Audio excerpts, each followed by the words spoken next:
Hello, everybody, and it is a very warm welcome once again to your Saturday evening serving of the EA Sports Creators Series. We're here tonight for round number 7 of season number 9, returning to a circuit we have not yet visited on the F124 game. It is the British Grand Prix, previously a stalwart of the Creator Series calendar, featuring in 5 of the first 6 campaigns, but we have not returned since the final season of F123. Almost 12 months ago. Should be fascinating. I am absolutely sure of that one. In the virtual commentary box for this week's action, alongside myself, Tom, I'm delighted to say that it is Alex Heron with me. Alex, last week in Miami, double header, absolute carnage from start to finish. How can we possibly follow that up this week? I'm not sure, Tom. It's going to be interesting, but thank you for having me with you this afternoon. It's going to be a fantastic race indeed. Of course, the British Grand Prix, the home of British motorsport and the home of motorsport itself. That is what we love to see. But of course, it's not just myself. It's not just you here this afternoon. We have our lovely man in the clip book as well. It is Josh Richards. Josh, how are you doing today? You ready to get all those beautiful clips for us this afternoon? Yeah, I'm doing good once again. I'm really looking forward to this one. Another chaotic race I think we should see coming ahead of us. And yeah, really looking forward to it. Should be plenty of incidents to come. Yeah, 100%. Should be an exciting one. Remember, if you are watching and you want to help us out in any way, shape or form, if you find any clips, leave them in the Creator Series Discord in the Stream Clips channel, and that'll help our Clipbook Corner very much. So already seeing Matt in the Twitch chat praising the hair that myself and Alex have got on, so thank you very much for that straight away.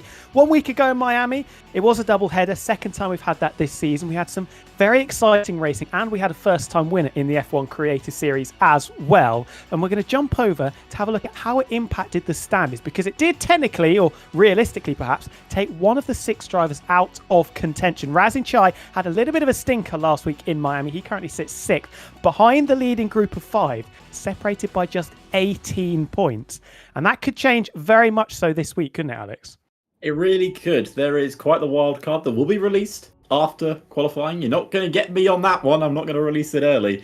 But yeah, the top 5 are incredibly close. GB68, Formula Karim, Alex Gillen, Meraki, and of course, Tim Marduk stands at the top of the standings. But goodness me, is it close? Probably one of the closest credit series we've had in many a season. And you know, if you told me GB68 would be 5th and with a chance for championship, you know, I would have. I think someone would have bitten your hand off last season, but he is doing so well this year, and you know, maybe Silverstone could be another race win for him. You never know. 100%. I think what's really interesting is we've obviously had 6 official rounds, but we've had 8 races courtesy of a couple of double headers. And in the last 4 races, Tim Marduk has scored 66 points, Meraki has scored 64, GB has scored 65, and then Kareem with 60 and Alex Gillen with 57. And he, of course, missed the first race in Miami. So those guys separated by just 9 points in the last 4 races. It's absolutely incredible. The constructors, not quite as close, but there's certainly still a battle on our hands. Aston Martin with the GB Guy Vince Dream Team leading the Silver Arrows of Mercedes by 15 points. Tim Marduk has done a very decent amount of heavy lifting, it has to be said, for Mercedes. Visa Cash App RB with Safso and Alex Gillen, the 2 former champions, Season 1 and Season 2, a further 6 back. McLaren, then Alpine, Red Bull, then a bit of a gap back to Haas, Ferrari, Williams, and then Sauber right at the bottom. The basement dwellers on just 42 points so far. Aston Martin, of course, going for 3 consecutive Constructors' Championships. Let's talk a little bit about the Creator Series lore at Silverstone as well before we jump into our qualifying session. There's only one driver that has won multiple times, and that is our reigning champion and championship leader, Tim Marduk. The Aussie is winning in the UK. Maybe we'll get a UK driver winning it. A British driver, I should say, winning the British Grand Prix. Fingers crossed. No bias, of course, in the commentary box this afternoon. But we are very much looking forward to this Grand Prix. But of course, if you guys want to get involved, as well as Tom mentioned, get your clips from your favourite streamers into the Creator Series Discord in the Stream Clips chat, and our beautiful Clipbook Corner will get it sorted to show you during little breaks during the Grand Prix. But let us head over to qualifying, which I believe is getting underway, and it's a bright sunny day here in Silverstone, which is sometimes very rare in the British Grand Prix. But Tom, what are you expecting from this qualifying session here? I'm expecting quite a lot. What I am expecting straight away is to see people on the green stripe intermediate tyres. If you are new to Creator Series, first of all, welcome along. Hopefully you enjoy the action this evening. Couple of bits of admin for us to get through. If you set, or whoever sets the fastest lap on the intermediate tyres within the first 6 minutes of our 80-minute qualifying session, will earn 1 extra championship point. And 1 point could make all the difference, as previous Creator Series seasons have taught us. We also have just the 1 qualifying session of 18 minutes. We'll be doing a lobby reset after that, and people will be getting their soft tyres back. They don't have to treat them like gold dust as they have done for the previous season and a half, when we of course have not been running the hard compound tyres. So that's going to make strategy a little bit easier for a few of our drivers. There is Safso, the absolute legend, the season 1 champion, in the corner, looking, I must say, absolutely spiffing as usual. Certainly does. That PS1 and a wave as well. Is a wave. He knows he's on screen. He's playing for the audience. That's what it is. But yeah, Safso looking dashing as always, looking to set that intermediate lap time. And we actually tested if he's listening to us right now, but we can't now because the camera's gone. He's gone. If he gives us a wave, he's listening to the camera. Right, he's listening to the stream right now. Come on, find Saf. out. Come on, Safso. Do it for the audience. Oh no, he's concentrating. He's concentrating. He's not listening. But anyway, he's about to get started with his first intermediate. Oh, there we go. Gave us a nice salute.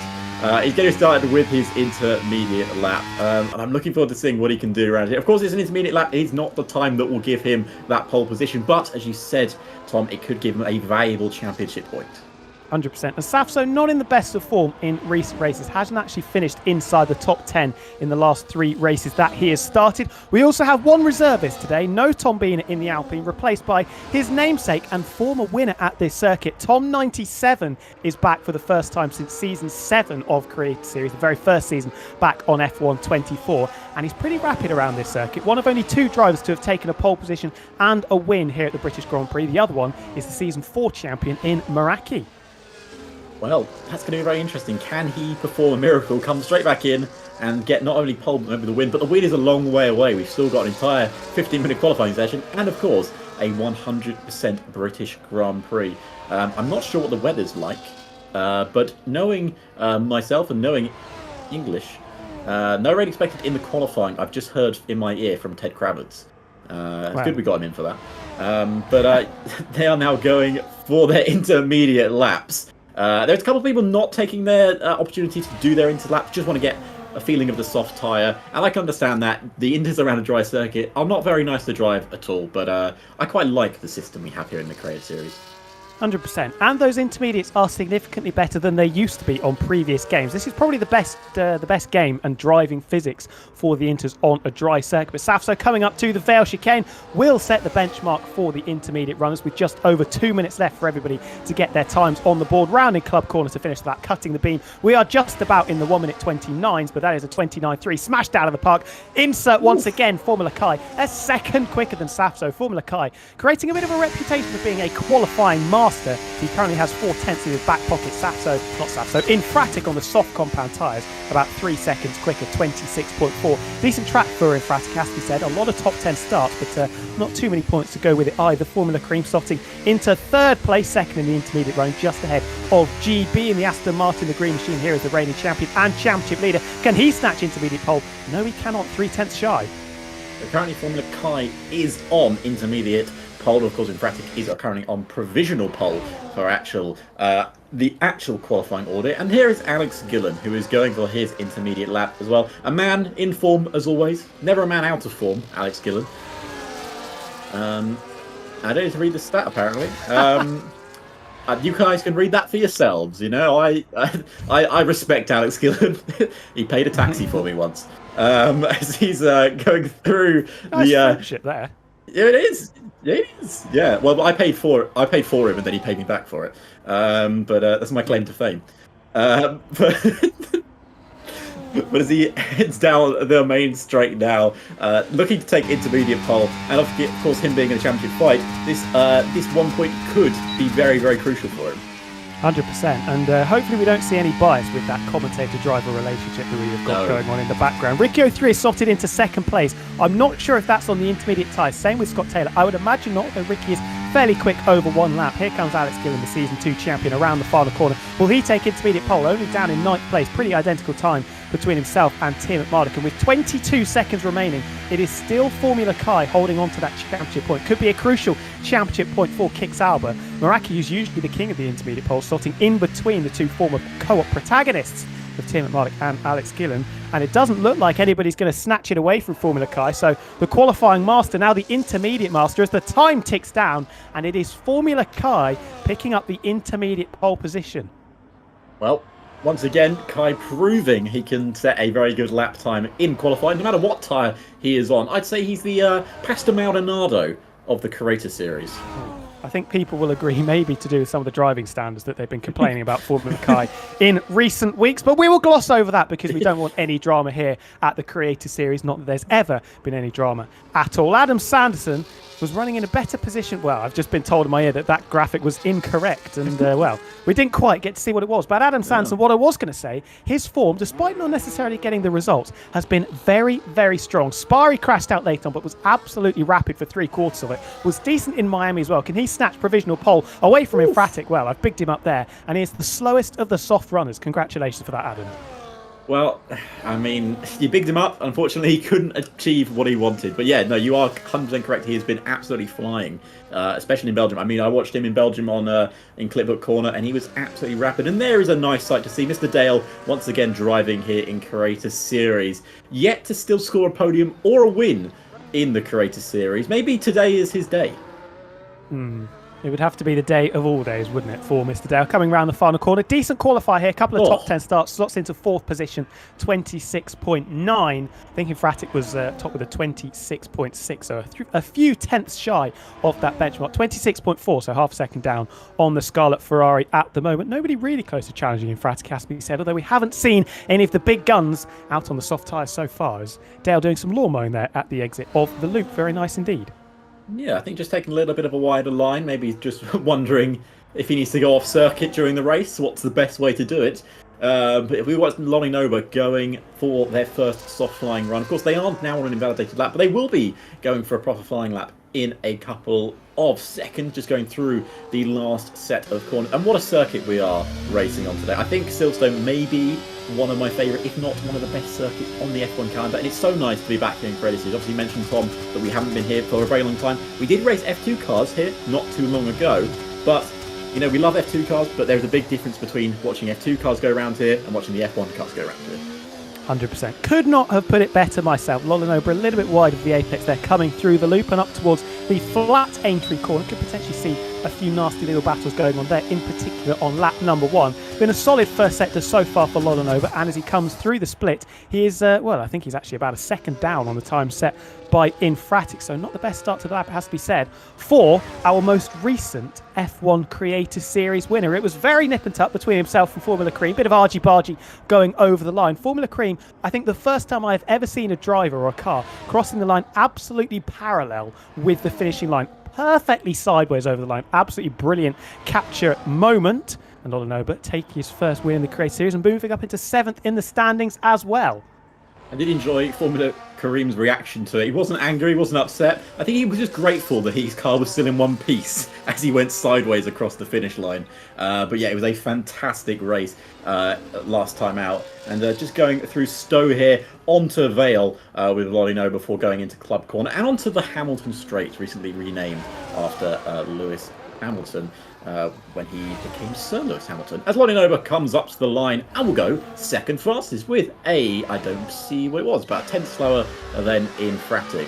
Here comes Formula Kai up to the line now. We called him a qualifying merchant. Is he again? Well, you know what? 25.8. He sets himself 5 tenths faster than Infratic and puts himself on provisional pole. The qualifying merchant striking again. Less than half of the session remaining. The big guns are out there, and that's Formula Cream, one of them, as is GB in that green machine of the Aston Martin coming through. Maggots, Beckett and Chappell. Potentially the most famous sequence of corners on the F1 calendar. Nick flies in the Papaya McLaren, jumps up into 6th position, just 600ths of a second slower than Ricky 03 in the Williams, who is a little bit slower than I imagine he would have been wanted. Coming up to the Vale chicane, a little bit of traffic potentially for GB, a little bit wobbly over the apex curb as well. If he can rotate it nicely, could be on for trying to challenge Formula Kai right at the sharp end. Round the final corner we go. 4.5 tenths shy, and actually it tells you how poor a lap it was, because Infratic has gone 2 tenths clear of GB. Well, is it a poor lap from GB, or is Infratic pulled out a blinder a lap there? I mean, that's that's what we're all saying in here in the commentary box. But maybe it's his day. I mean, I talk about Dale having his day. Is it Infratic to have, an even better day? Currently sitting on the front row. That guy Vince goes fourth fastest. Here comes Formula Kareem, stuck behind a Ferrari, going to come up towards the line. Where they're going to put their car? Fourth fastest behind GB, I believe. That was traffic. Was that Noguera or was that Infratic up top? And, well, it wouldn't be an F1 qualifying session, of course, unless we saw this man reversing around the circuit, phasing in and out of reality as he drives down in... He likes to take Maggots and Beckett's maybe slightly differently to other drivers. The sun comes up, Hayden Gullis reverses round a lap and qualifies last. That is the Creator Series tradition that we're employing, using up a set of those medium tyres, although of course we're having a lobby reset, so he will get those tyres back, and I think this is going to be an absolute stormer of a lap by the time he takes about 3 days to come around the final sector and start it. Of course, Formula Crew will be a little bit disappointed. I think he may have got the timing slightly wrong, just caught up behind Noguera, setting almost identical times as Meraki, the Season 4 champion, jumps up onto the front row, less than half a tenth shy of the benchmark currently held by Formula Kai in the Kick Sauber. Could potentially be expecting to see a couple of runs late on in this session. Tom 97 on his return to the Creator Series. Decent banker lap for himself, up into fourth position, just over a third of a second down on Formula Kai's time. Another person that hasn't out-qualified Infratic. But I'm just saying, Tom, Are we sure is Fabio driving that car? Well, we got a camera? Can we check on Fabio? Check that? I want to know. Oh, wow. We've just heard from Ted Kravitz that Fabio does not have his camera on. Oh, we don't know if that is Fabio right there. But he is currently sitting third on the grid. Well, we're being told, that he's getting some esports setup help. That's just a little bit of a paddock rumour, and if he is getting that done, he's doing absolutely beautifully ahead of Tom 97, GB and Formula Kareem, three of the fastest drivers in the Creator Series. Riccio 3, his second flying lap on the soft compound tyres has not gone particularly well. He's nearly 3.5 seconds down on his benchmark time. Just over 5 minutes to go. Still yet to see anything from Razin Chai as we cut on to the Alpine, now sixth in the Championship, Season 5 champion, of course. Also the reigning champion Tim McMurdoch down in 17th. Slowest time on the board so far, as Razin's going to be put off a little bit, I think, there by Hayden Gullis. Ghosted, but is definitely going in reverse and not going to be ideal at all. I would not be surprised if this first sector is slightly down on what he would have been hoping for, and you can see the slight bemusement and befuddlement on Razin's face there as well.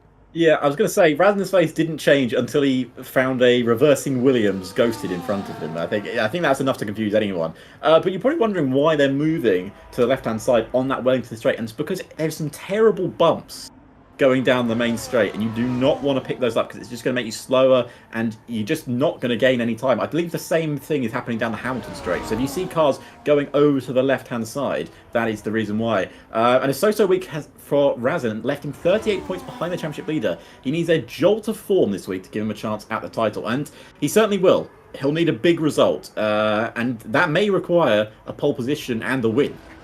100%. It's been very peaky for Razin so far this season. A couple of second places, a fifth and a sixth in there as well, but then he's got a couple of very low point scoring finishes as well as he dives into the pits. Obviously didn't fancy that one, maybe made a mistake into Stowe Corner, didn't quite catch, but setting a very competitive middle sector time. Hello everybody, just wake up for one moment because Mr. Dale has jumped up into sixth position, just over half a second off the benchmark time, but he'll be absolutely buzzing with that one in a very competitive position. Still waiting for the likes of Razin, Tim McMurdoch and Hollywood Hayden Gullis to get a competitive time on the board. I don't know where Hayden is, but obviously still going round in reverse. Safso yet to get a decent time on the board. Also, top 14 covered by less than a second, which is very, very close for Creator Series standards. It certainly is. I mean, I literally had to blink twice there to see that if Mr. Dale was actually in P6, but he certainly put that lap in. He's looking fantastic at the moment. And there is Mr. Safso, who's just going through the middle sector, has only matched his middle sector time. That is not an improvement that he needs. About 5 thousandths off what he did previously. I believe if I was Safso, I'd be coming to pitch for a brand new set of tyres and going again. And that is exactly what he's doing. We are waiting still on Hayden Gullis to finish his lap time. I think it's going to be close to pole. He's got a chance.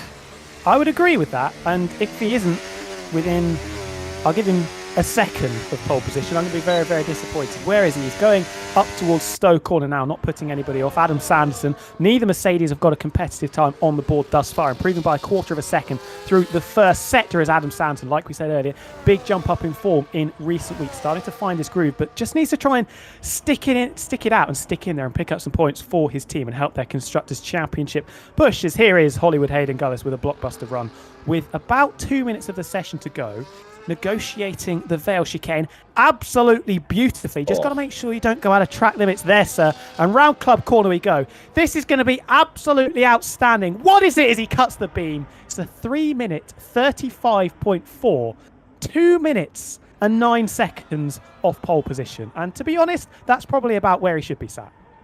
I've seen some laps in my time, Tom, but that one is quite incredible. It's going to bring a tear to my eye, that. It really is when I look back at it later. But here's Adam Sanderson, who's currently in 16th place, needs to jump himself up the grid with his teammate behind him. I expect Ben to be further up the grid. There goes Adam Sanderson, goes 14th fastest. Only 6 seconds improvement puts him 14th. I just want to point out that GB has jumped himself onto the front row, and that is probably his last lap in qualifying. Yeah, unless he's going to be absolutely speedy around this second lap and try and get back into the pits, recharge the battery as well. There is an absolute kerfuffle going on here. A lot of drivers obviously deciding to come out of the pits at exactly the same time. I wonder if anybody was on an actual lap. A couple of drivers going off into the grass. Formula Cream, one of those. Nick Flies taking the ultimate line there through Maggots, Beckett's and Chapel to get ahead of that big gaggle. McLaren teammates potentially going to work together. Same with the two Scarlet Ferrari cars. Here is Tom 97 negotiating Aintree corner. He'll be looking for a pole position, you would imagine, with that DRS lap open. Purple to the first sector. Couple of tenths up, but a little lock up there on the inside left through Brooklands. It looked like a very good first sector, but that lockup going to cost him big.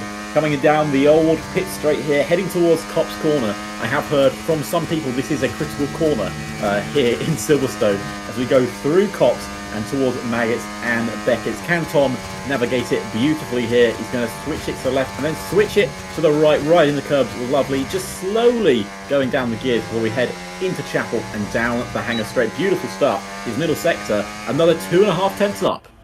Yeah, some say absence makes the heart grow fonder, and he's certainly putting in some decent sector times at the moment. Needs to find a little bit more in the final sector if he is to eclipse the time currently held by Formula Kai. As the clock ticks down, Kai and GB are done. Kai, I don't actually think, made it to the line in time to start his final flying lap of the session. What a blunder that could be. Tom 97 through the Vale chicane and around club corner. Can he steal a march right at the end of the session? Yes, he can, and by a tenth of a second. Tom 97 on his return is at the front of the field.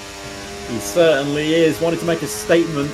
He's come back and he's put it on pole position at the moment. It's only provisional. Formula Karim is going to get a nice slipstream, I believe, from his teammate down the Hangar Straight. If his teammate moves out of the way, this could be a blinder of strategy. He's 2.7 tenths up on his lap. His teammate, is he going to move out the way? He is going to move out the way. He's sacrificed his own lap to allow possibly Formula Karim onto pole position. One set of corners left to navigate into Vale and then into Club. Can Formula Karim put himself from 8th onto pole position? He comes up to the line now, and he does. He takes it by 3 tenths of a second. What a lap from the McLaren driver. Mr. Dale has backed out of his lap. He's not improving. Infratic stays 7th. Razin only 6th. Can Lonnie Noba or Meraki improve from 5th? Naguero goes 8th. Razin drops down. Alex Gillen only 3rd. 3 tenths off Formula Karim's lap. Here comes Lonnie Noba. Can they do anything to improve from their 13th? They can only go 12th. And Mr. Dale pits Safso to the line. Where can they put their car? They can only put it 14th, which means Formula Karim is on pole position for the British Grand Prix. And he is not even in the same postcode as anybody else. Tom 97 beating out Alex Gillen by 19 milliseconds. Important lap right at the end of the session for Gillen because he was comfortably outside of the top 10. Needed to get the time on the board. Tim McMurdoch doing the same. I think he ended up the reigning champion in around about 5th place, a further 10th back. Formula Kai didn't lose too much after failing to get that time on the board. Tim McMurdoch apparently is German for this week, maybe trying to represent the Silver Arrows of Mercedes. Behind them, GB got his lap in early, bumped down from 2nd into into 6th. Meraki was also second at one stage. He is 7th ahead of Razinchai. And then the 2 Scarlet Ferrari cars rounding out the top 10. Nagera just ahead of Infratic. Anybody particularly out of position? Hayden Gullis definitely in position with that time. F1 Alex was having some connection issues. Nick Flies was the sacrificial lamb at McLaren. Adam Sanderson and Ricky O3 will probably be a little bit disappointed as well. A little bit further down, they like Infratic inside the top 10. Mr. Dale up in 13th place. He's looking so good until that last lap of qualifying. Razin maybe a bit lower than he would have expected. Meraki probably a lot lower than he would have expected. But how much did that slipstream really give the Formula Kai down that main straight? Formula Karim down that main straight, because that 3/10 gap didn't come from nowhere. It did not. Well, his middle sector was decent. His first sector was decent. His final sector was nearly 3/10 quicker than anybody else. And I think that lovely suck that he got down the straight into the hanger straight down into Stowe Corner gave him a lovely little advantage over everybody else. And I think he'll be sending a little bit of money in the post to Nick Fly, because he was a very, very important part in that papaya rules working out this time. Certainly did. And I mean, you've got to take some respect for the teammate, because they have abandoned their own lap to allow their teammate to put themselves on pole position. But I've just found out that from Ted Kravitz there is no clip book, unfortunately, this afternoon. God knows what we're paying that man, honestly. But can we? I'm going to say, We'll quickly have a look at the drivers' standings. Of course, with that intermediate pole, it has given another point, to Formula Kai. That doesn't really change anything in the championship fight. And of course, our man on pole is Formula Karim down in 4th place. Now, does that give pole position a point? I can't remember. No, it does not. So he will remain on 121, level with Alex Gillen. I think what's interesting with the championship battle, we've got Tim Marduk and Meraki, very similar seasons, only 5 podiums between the pair of them, but incredible consistency. Ben hasn't finished any lower than 7th. Jake hasn't finished any lower than 8th, and those were one-off races, to be fair, for the pair of them. And then with the other 3 in the race, Alex Gillen and GB and Formula Cream actually all have 2 wins and a decent number of podiums as well. But they've been a little bit peaky. Alex Gillen missing a couple of races. GB's had a couple of 12th place finishes, which hasn't helped his cause. One of them was connection related last week in Miami. And Formula Cream in recent weeks has been very, very up and down. That dominant win in Monaco hasn't really backed it up since. But what we're going to do now is just share the wildcard. We told you about it earlier, and I think it's going to be a very, very interesting one. Let's see if anybody can guess it from the title. It is called Styrophobia. Now, I don't think that's a word that a lot of people probably would have ever heard in their lives, but I'm going to tell you what it is. This weekend's wildcard will challenge the creators on the formation lap to break and destroy all of the styrofoam DRS and brake marker boards around the circuit. And for whoever does that, everyone you hit will give you 1 championship point. It feels a little bit like a Crash Bandicoot formation lap race, I have to be honest, but it's going to be absolutely fascinating. It's going to be absolute chaos. The formation lap usually is an absolute bloodbath for people. If you get disqualified, you will keep your championship points, so there'll be no real disadvantage apart from the fact that you'll miss a load of laps. What it also means is the racing line will be switched off, and there are a couple of drivers that are very, very quick that run the racing line. One of them in particular is Formula Karim, who starts on pole. Yeah, he certainly does, and it's going to be very interesting. There, I think from our producer said there was 39 brake marker boards on the circuit. You can probably hit 27 of them in a single formation lap. Now, if you hit a brake marker board during the lap, then you will get 1 point, as Tom explained. But sometimes you will go through them and you won't see them on someone else's screen. So even if the brake marker board is broken by a driver, they may still be there for another driver, and then you can get another point by hitting one. It's a bit of a interesting rule. I'm very much looking forward to it. The interesting point, Tom, is, of course, drivers without the racing line on is going to be very tricky for some of them. Now, I believe they had the racing line on during qualifying, if I'm not mistaken. Yes. So now they've got to turn it off. I'm not sure how the reception of this is going down. I mean, if anyone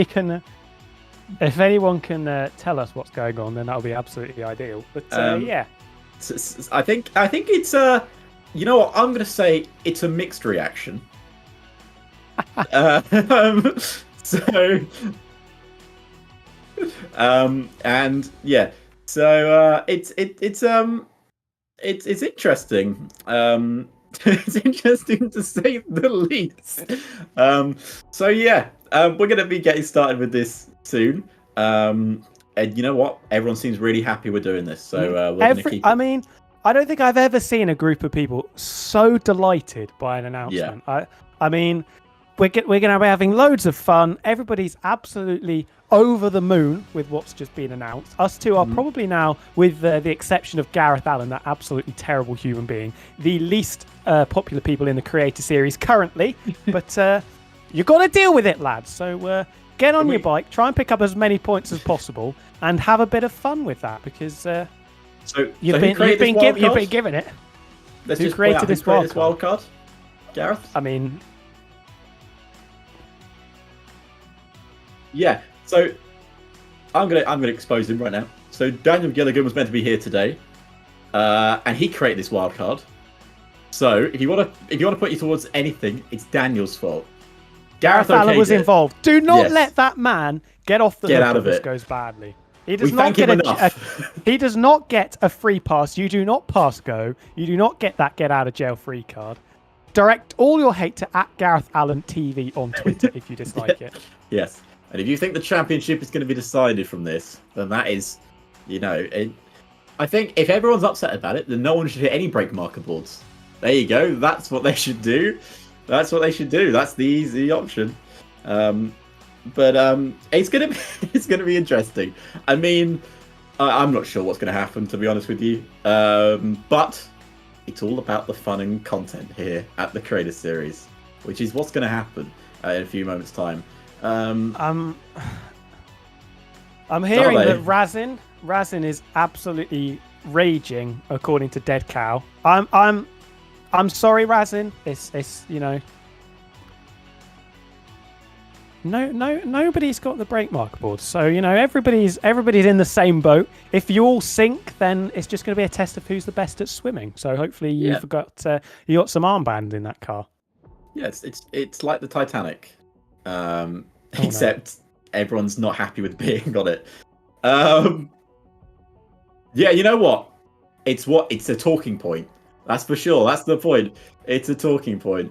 You know what? What I'm going to say is we're going to have fun with it, no matter what. After the formation lap, it's gone. We don't have to worry about it from that point onwards. It's fine. Well, apart from the fact there's no brake marker boards and no one's got racing lines on. But apart from that, it's going to be great. 100%. Couldn't agree more. And I think everybody in the cooldown room echoing something very, very similar. Yeah, and that's what everyone's saying. Everyone is saying, I think it's a nice way to spice the championship up, and it could cause some interesting outcomes. What if Alex Gillen doesn't hit any break marker boards and he doesn't get any points, but say someone behind him like GB hits 30 break marker boards? He gets 30 points. 100%. I mean, if you're very good at Wii Sports bowling, you'll have a really good time with this one. You'll be practiced. You'll know where to. I can't read that out, but I've just seen something very, very funny to my right. But yeah, if you've practiced things like this before, Rocket League, another good example of something where you can be driving into things permanently, targets on your back, you'll be absolutely loving life. It certainly will be. Well, I mean, I'm just looking forward to it, to be honest with you. That's what I'm looking forward to now. I mean, I did watch. I drove a F2 race with Adam Sanderson once. He was in F2 cars during that. And he had the racing line on that day, and then he also missed his braking point and went straight into someone. So today he doesn't have his racing line on, and he may miss his braking point again. But so many other people might as well. Luckily for us, turn 1, you don't have to brake. So it'll be turn 3 that's an interesting one. Turn 3 will be an interesting one. I'll be honest, and you can criticise me all you want for this. I'm not particularly clued up on the geometric locations of where all the brake marker boards are. So it might be that there's some things on the side that we can look at for the braking zone down into Village. We have got an interviewee waiting in the room. It is Formula Kai, who I think we are going to drag in to have a little bit of a conversation with. Kai has joined us for a quick little chat, qualifying once again, seeming very, very strong. He didn't quite get the pole position that he had a few weeks ago at Monaco, but another very decent lap, starting from 4th place. Yeah, more than happy to do that. And honestly, this wildcard, I absolutely love it. I think most of the drivers don't agree, but I love it. Can we get an extra 10 championship points for that reaction there? Yeah, I think we can hand those out. We have the ability to hand those out. But... It's better than the wildcard last week, let me tell you.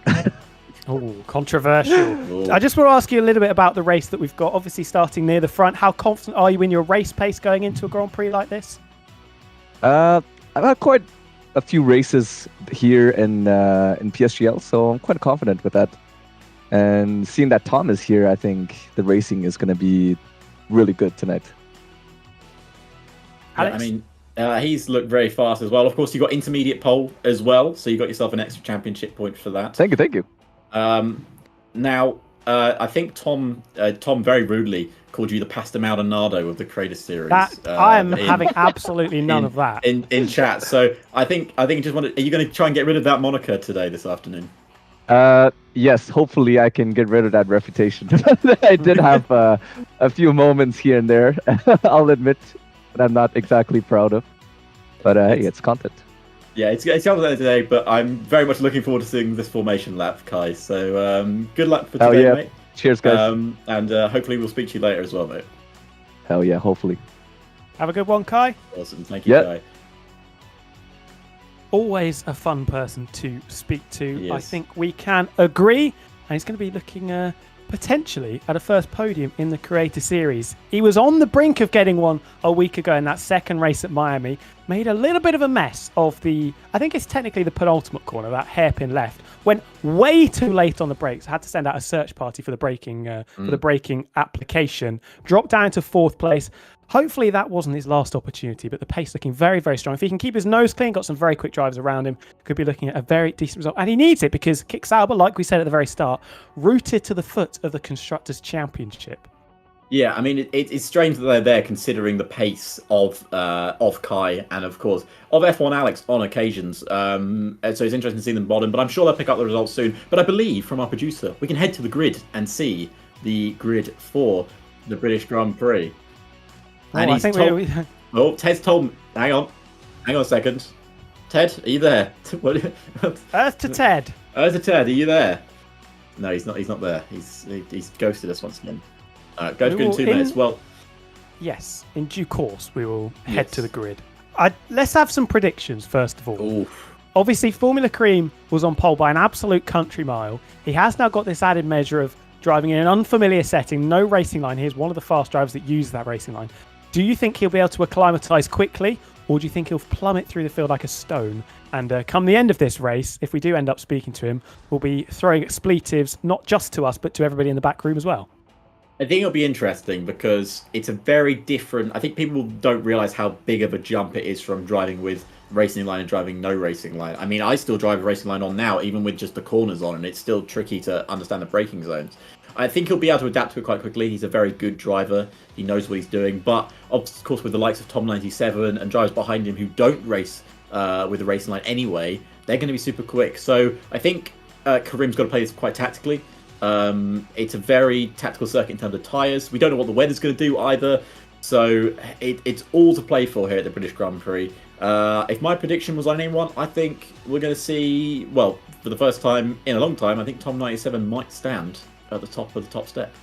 Really good shout. Really good shout. This is a track that he's actually done pretty well in league racing around the world. Also, I'm fancying, though, a Tim at Marduk Masterclass. Ooh. This is a track that he's gone very, very well at in the past. 4 podiums out of the 5 times that we have visited Silverstone. He hasn't won since the opening round back in Kota, that incredible comeback. I think this could be the time that Tim at Marduk ends what is kind of a little win drought, but not really because he's still leading the championship, of course.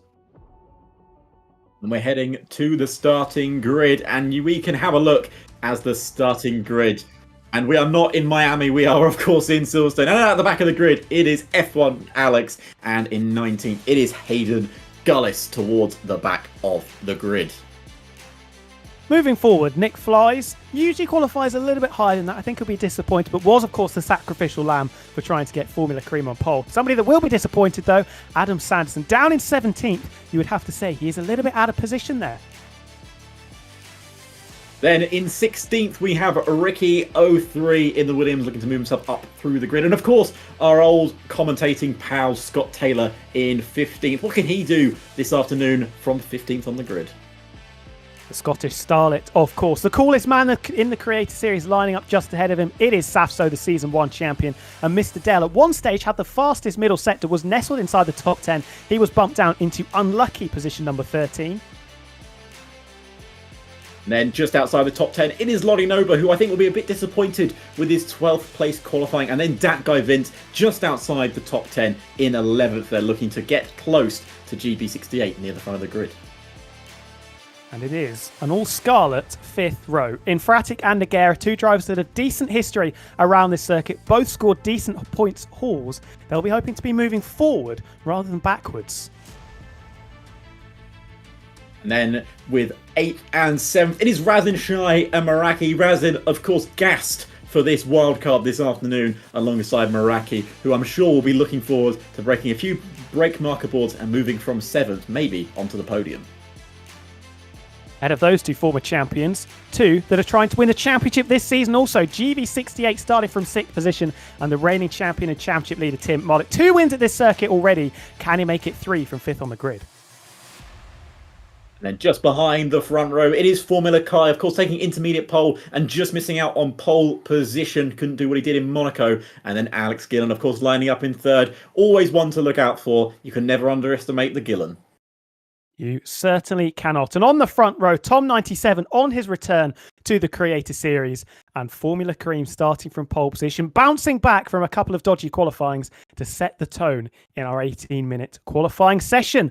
And that is the grid for you all, of course. Formula Cream, need to remember it again, having his racing line turned off. But the fact that he was 3/10 clear in qualifying, potentially he's going to be in a very decent position without the racing line anyway. Certainly is. Of course, as Will Buxton once famously said, once you start on pole position, you have the other 19 cars behind you.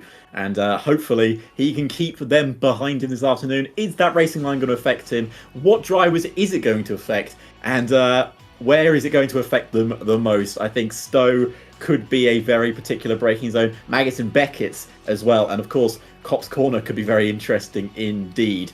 So I'm very much looking forward to this. I believe we are heading to the grid in just a few seconds to see what is going to be, I think, a strange formation lap is probably the best way to describe it. 100%. Do not divert your eyes. This will be the dirtiest formation lap, probably the dirtiest lap in Creator Series that you have ever seen in your entire lives. We're waiting to load in now. Who is going to be the first? Obviously, Formula Cream starting from first technically has the advantage here because he can get to the brake marker boards first of all. Going to be interested to see what tactics people employ. Will they just straight line the first few corners, in particular turns 3, 4 and 5 from Village, the Loop and Aintree? Try and get into that middle sector, maybe pick up a few of the boards in there. Or will somebody like Hayden Gullis, for example, go on full demolition derby mode, trying to eliminate as many drivers as he feasibly can? So many different ways to do this. Maybe we've heard from It's Chocolate. It's Chocolate in Clipbook Corner. A lot of C's to try and get involved there. Somebody could potentially go backwards as well. Remember, there is a 5-minute limit also. You've got to make it back to the grid in time. A good DSQ from our producer. I mean, that would still give him the point because he's made it to the grid within 5 minutes. I mean, that is a very good point. Yeah, I think that's probably that sounds like a Hayden Gullis tactic to me. I mean, if you're going to take advantage of it, you might as well use it. I'm curious, maybe people may even not go for the brake marker boards. Maybe they'll just want to get to the starting line. And here is your formation lap, ladies and gentlemen. And they are off the grid. So that is a tactic I did not expect to see as they crash here. There's some brake marker boards already being taken out here as Formula Carib is spun round. They are looking for the brake marker boards. And this is where the chaos ensues as Alex Gillen has gone flying across the circuit. We have not seen the likes here in Creator Series as they are being chased down. We've already got a couple of people DSQ'd. There's another brake marker. They've ghosted through, but they've hit it a couple of times. They're flying in front here as Ben's taking out. I think Ben has just been taken. Gone. Yes. Ben falls into the shadow realm courtesy of his old sparring partner Alex Gillen. He was absolutely cleaning them up down the Wellington straight there, so he'll be disappointed. It was actually Lolinoba that was the first to fall. How many have we got remaining? I think we've got about 7 remaining. Alex Gillen doing fairly nicely, as is Nagera off-roading there. Lolinoba, but he's clattered by Dak Govitz behind with the absolute decking going into Cop's corner, and both of them are taken out of this. Safso towards the back of the pack. He is last at the moment. Got still out in going. front. Alex Gillen still lawn-mowing, absolutely shredding all of these polystyrene barriers. I'm not sure if those ones count, it has to be said, but answers on a postcard. I've been informed they do count. And where are we now? That was very, very close. Alex Gillen again taking it out. He's got a Williams with him. That must be Hayden Gullis. Of course it's Hayden Gullis causing carnage, as usual. And can Gullis take him out because he's going to gain so many points? Oh, there we go. He's done an Alex Albon. I've seen that one before. See you later, Hayden. He was taking a very interesting line there down into Stowe Corner. We've got to remember as well, the tyres are going to be in absolute state at the end of the formation lap. I don't know if drivers have thought about that at all. Alex Gillen could be on about 50% tyre. He's now going to get attacked by Hayden Gullis, but his brain is switched on. His brain is switched on. Alex Gillen pausing in the Williams, ghosting through him. These are going to be the penultimate 2 to return to the grid. We've got F1 Alex and then Safso, obviously the coolest man in the Creator Series, returning to the grid. And all calm, the calm before the storm has happened, everybody. We are returning, and we can all get our sensible hats back on, because this is the F1 Creator Series at Silverstone. No brake marker boards, no racing line for the drivers. We are getting ready for round 7 of the season. 5 red lights ahead of the drivers. And we are racing in Silverstone. Formula Cream on the left. Tom 97 on the right. Excellent start for the Alpine Formula Cream. Bogging down slightly. Alex Gillen trying to make the most of that as well. It is Tom 97 that leads the way. We've got an Aston Martin going a little bit wayward coming through the first couple of corners. Must have been GB68. Couple of lockups. Absolutely everybody missing the brake marker boards and missing the apex of turn number 3. Formula Cream still grappling to hold on to places. Formula Kai has come out of absolutely nowhere, and Alex Gillen was looking favourite to potentially lead this race. Now down in 4th. Not been the best start for our pole sitter, but some of the drivers really take advantage. Look at when they're braking. These are not the optimal lines, ladies and gentlemen. You will not see this in F1 Esports. That's why you tune in for the Creator Series. We've got 2 cars going wheel to wheel in the background. That is Formula Karim and Alex Gillen. Are they going to go wheel to wheel into Cops? No, they've backed out of the corner wisely on this occasion. Safso and Fly's going wheel to wheel together. But my goodness me, what a start from Tom 97. I believe the reason why Tom got such a good start is because Formula Karim obviously got DSQ'd on that lap and got pushed back even further. Absolutely, yeah. GB also with that little wobble coming out of turn number 1, losing a couple of places. Somebody was wide there. I think it's Razin Chai struggling to get his braking zone and his turning points right through Maggots, Beckett's and Chapel. Johnny, I'm so sorry you're disappointed, but answers on a postcard, to be honest. Tom 97 leading the way very wide into Stowe Corner. Goes Formula Kai. He's got the McLaren Formula Cream fairly close behind, but not really close enough to make a move into the Vale chicane. Tim McMahon has obviously come a proper into Stowe Corner as well. He's leaked a couple of places, was 6th, now finds himself down in 9th, the reigning champion. It certainly does, and of course we've just finished lap 1. That was only lap 1, ladies and gentlemen, as we got some cars go wheel with Meraki and Tim Marduk looking to battle. Ben not with the best of starts there, down to 9th on the opening corner. Yeah, I think it was through Stowe Corner that he made a little bit of a blunder, potentially some contact in there. He was around where Razin was, also where Fratic in the Ferrari was, who's also had an excellent start from 10th on the grid, jumping up into 6th and leading his Scarlet Ferrari teammate in his wake down 11th. Meraki also losing places on the opening turn, just inside the top 10 there as well. Tom 97 will be looking to try and break away out in front. The DRS train is going to be very, very large as Nagera not troubling the apex going through Brooklands corner. And Lolinoba says thank you very much and moves up into 11th place, last week's race winner. Fairly equidistant right at the front, has to be said. Half a second between the top 2, half a second between 2nd and 3rd. Alex Gillen very close to the back of the Papaya McLaren Formula Kareem, and potentially will be thinking about a move into Stowe Corner, you would think. Certainly will. Kareem is going to have to learn his braking zones now. This is the big opportunity for him to try and close in on the championship. But of course, he's not used to where those braking zones are, and Tom 97 is kind of the spanner in the works, to be honest with you, because let's see where Karim breaks into this corner. Does he make it work? He does. It's perfect, to be honest with you. He has learnt it already. What is easy is, if you're in a train, you can just sort of naturally follow the lines and the braking points of the drivers around. So that could be what Formula Cream's tactic is. The same for Raz and Chai, just to try and acclimatise, use the braking points of other people, learn where you need to brake. He's just set the fastest lap of the race as well. So obviously not dampening his spirits too much. And if he didn't get that absolutely abhorrent launch off the grid, could potentially still be leading that race. Although that looked like a track limits warning as Dak Gavins is losing places. He's off at turn number 1. I think the Aston Martin tumbling through the field. We've got a safety car. Dak Gavins has got -4 wheels on his wagon, and that is the first retirement. Must have been a bit of contact there between somebody. I saw him just plummeting through the field and off into the pickets on the left-hand side, and we are down to 19 already. Yeah, we're going to have a quick check with our clipbook corner. I'm sure one of them will be able to grab them in a few moments' time, but I believe from what I saw on the left-hand side, GB and Daco Vince were going wheel to wheel into the first corner. Is it an Aston Martin's? Have they come together here at Silverstone at the home race of Aston Martin? Have they come together and, well, caused an incident? I believe Ben was also involved, so we're going to find out. We are getting that clip, ladies and gentlemen. We are going to find out what happened. But what a start it has been from Tom 97, currently leading by 0.2 of a second. Of course, now under that safety car, I imagine we're not going to see any pits. We actually haven't noticed the tyres yet. Should we have a quick look? And it's softs for most of the field. Is there a reason behind that? Because, of course, we can't use the hard tyre.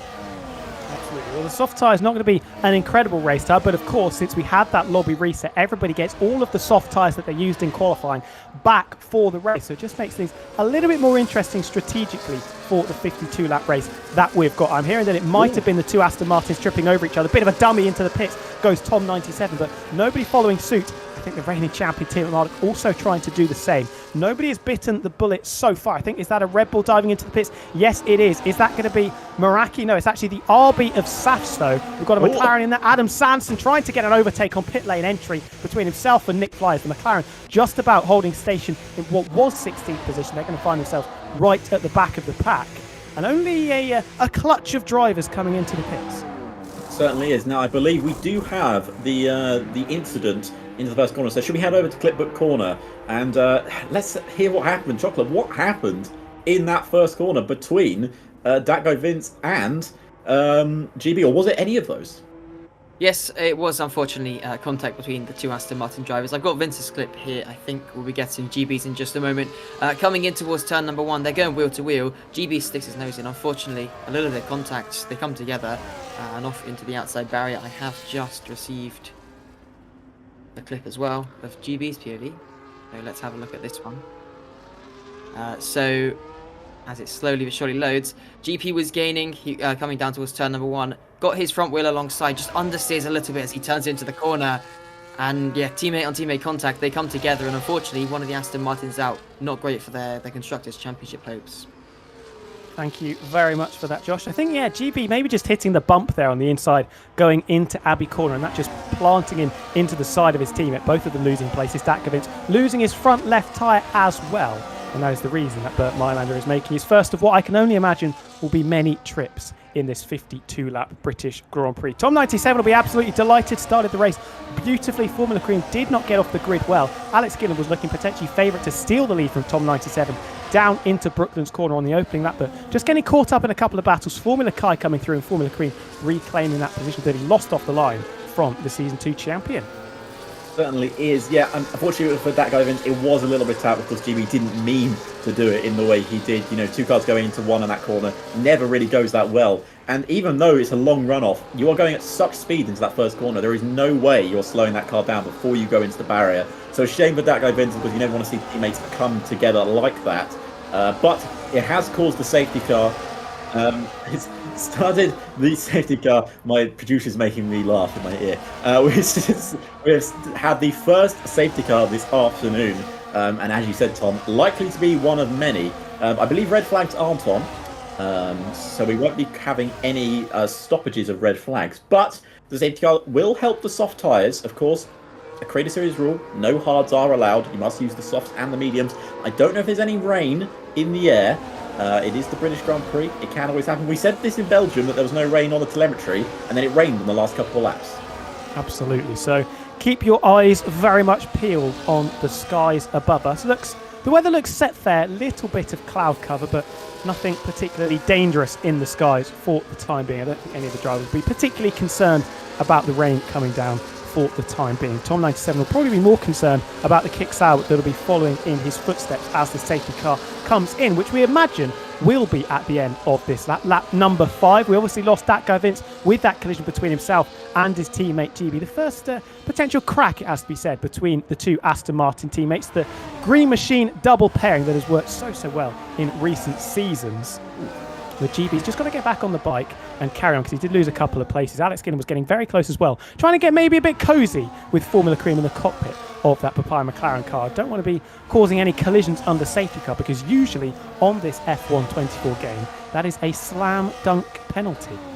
I don't think I've seen this is a very interesting way that Tom is driving the as lead of the formation of the safety car lead here, to be honest with you. He's very close to that safety car, almost crashed into it a few times, but the safety car is in this lap, and we will be going for the first restart. Adam has just caught up to the back of the queue. A few people have made their pit stops early on here, and we have seen obviously one incident which has left an Aston Martin down at the barrier and out of this Grand Prix, and of course they are going to be ready for the restart. When is Tom 97 going to put his foot to the floor as they go around Vale and into Club? I imagine he's going to be doing it just coming in to the final corner, taking it very slow, very steady.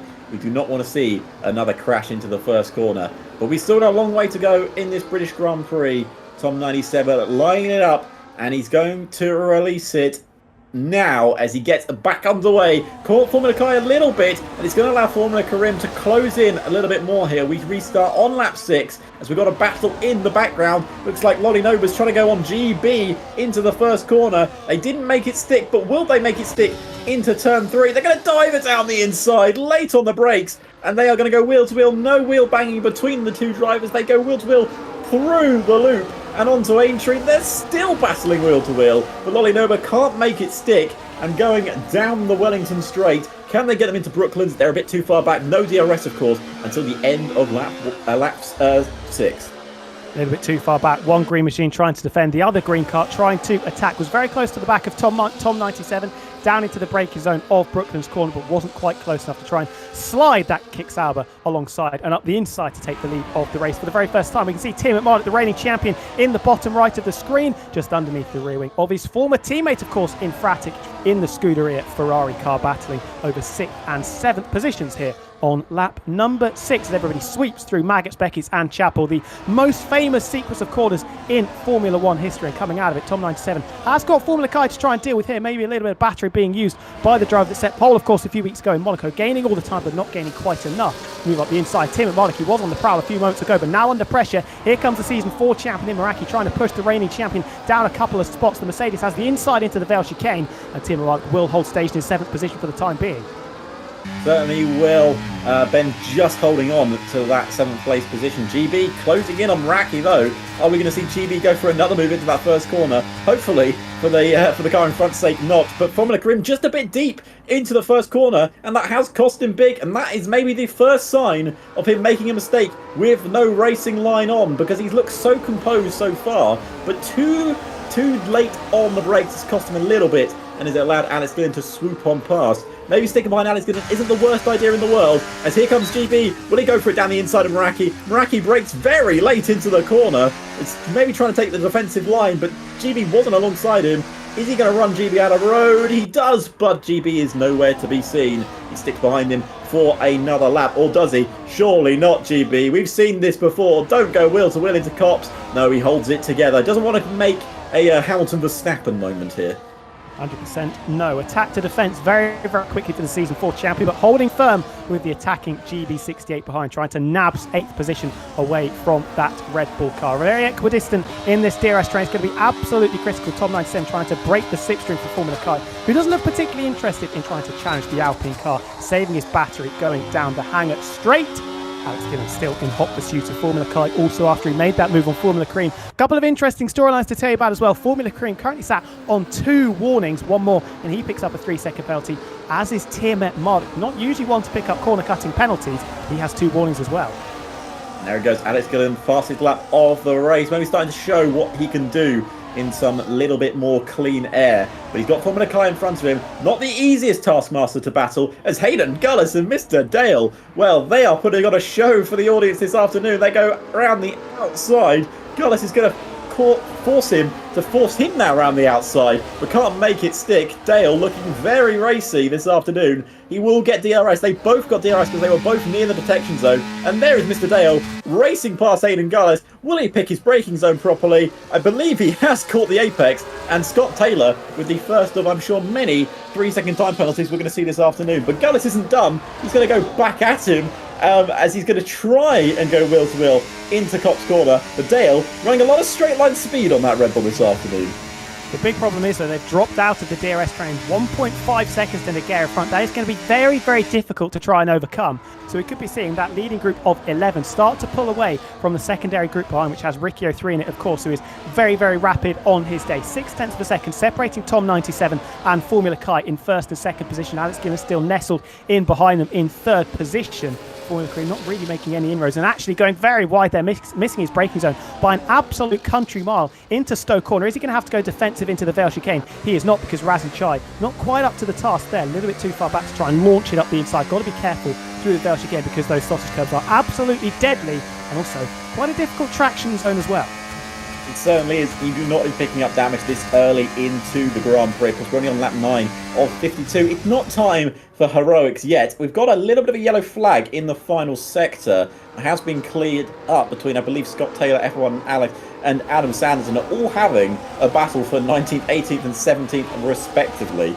And we've got a little bit of a chance here for Infratic to close in on Razin Shai. Infratic, got to say, running a fantastic race so far this afternoon. Lolly Noba past GB into 9th place as well. The Aston Martin losing out once again. I do wonder if he's got a little bit of damage from that first incident with his teammate. I didn't see anything happen. Any front wing damage. Maybe he's got a little bit of bodywork damage, possibly. Well, I'll tell you somebody that does have damage. I just spotted it coming out of Luffield Corner. It's Tim McMardick, who I think is missing his left-hand end plate. That explains why he's just dropped behind Meraki. Out of the race goes Scott Taylor, and for the second time in the first 9 laps, we have the safety car deployed. He has dropped it coming through Luffield Corner. And Scott Taylor turns us into 18 out of 20 remaining in this race. And now I think people are going to start thinking about their strategies on those soft compound tyres. They've done 8 laps so far. I would not be surprised if we see a big gaggle of cars jumping into the pits. Anybody that's going to get really caught out by this, Razin Chai notably fairly close to the back of Tom 97, probably going to leak a couple of places. Other than that, though, I don't think anybody's really that close behind their teammate other than the 2 Williams boys. It's interesting that I'm just wondering where Scott's going to drop that. We are going to... That is an interesting thing going on there, but I'm choosing to ignore it. Yes.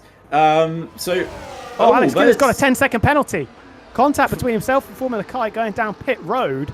I don't think we quite caught it there because the camera was doing a bit of a funny, but that's another blow to Alex Gillen's title charge. He did very, very well in the Crash Bandicoot session. He's currently being held in the pits there for that 10-second penalty, I can only imagine. Dropping down the field, maybe Adam Sanderson picking up places. Hayden Gullis, of all people, now leads this race on the soft tyres that he started said race on. Razin Chai has put on the hard compound tyres, so that is effectively a drive-through penalty. He's going to have to get off those ASAP. Absolute carnage under this safety car period. Kerfuffles aplenty going down pit road. Tom 97 is still the net race leader. Alex Gillen did not serve his 10-second penalty. Also penalties for Razin and Infratic. I didn't see if they were 10 seconds. Razin, like I said, on those hard tyres, going to have to pit again to get off them. So something has happened in the pit lane.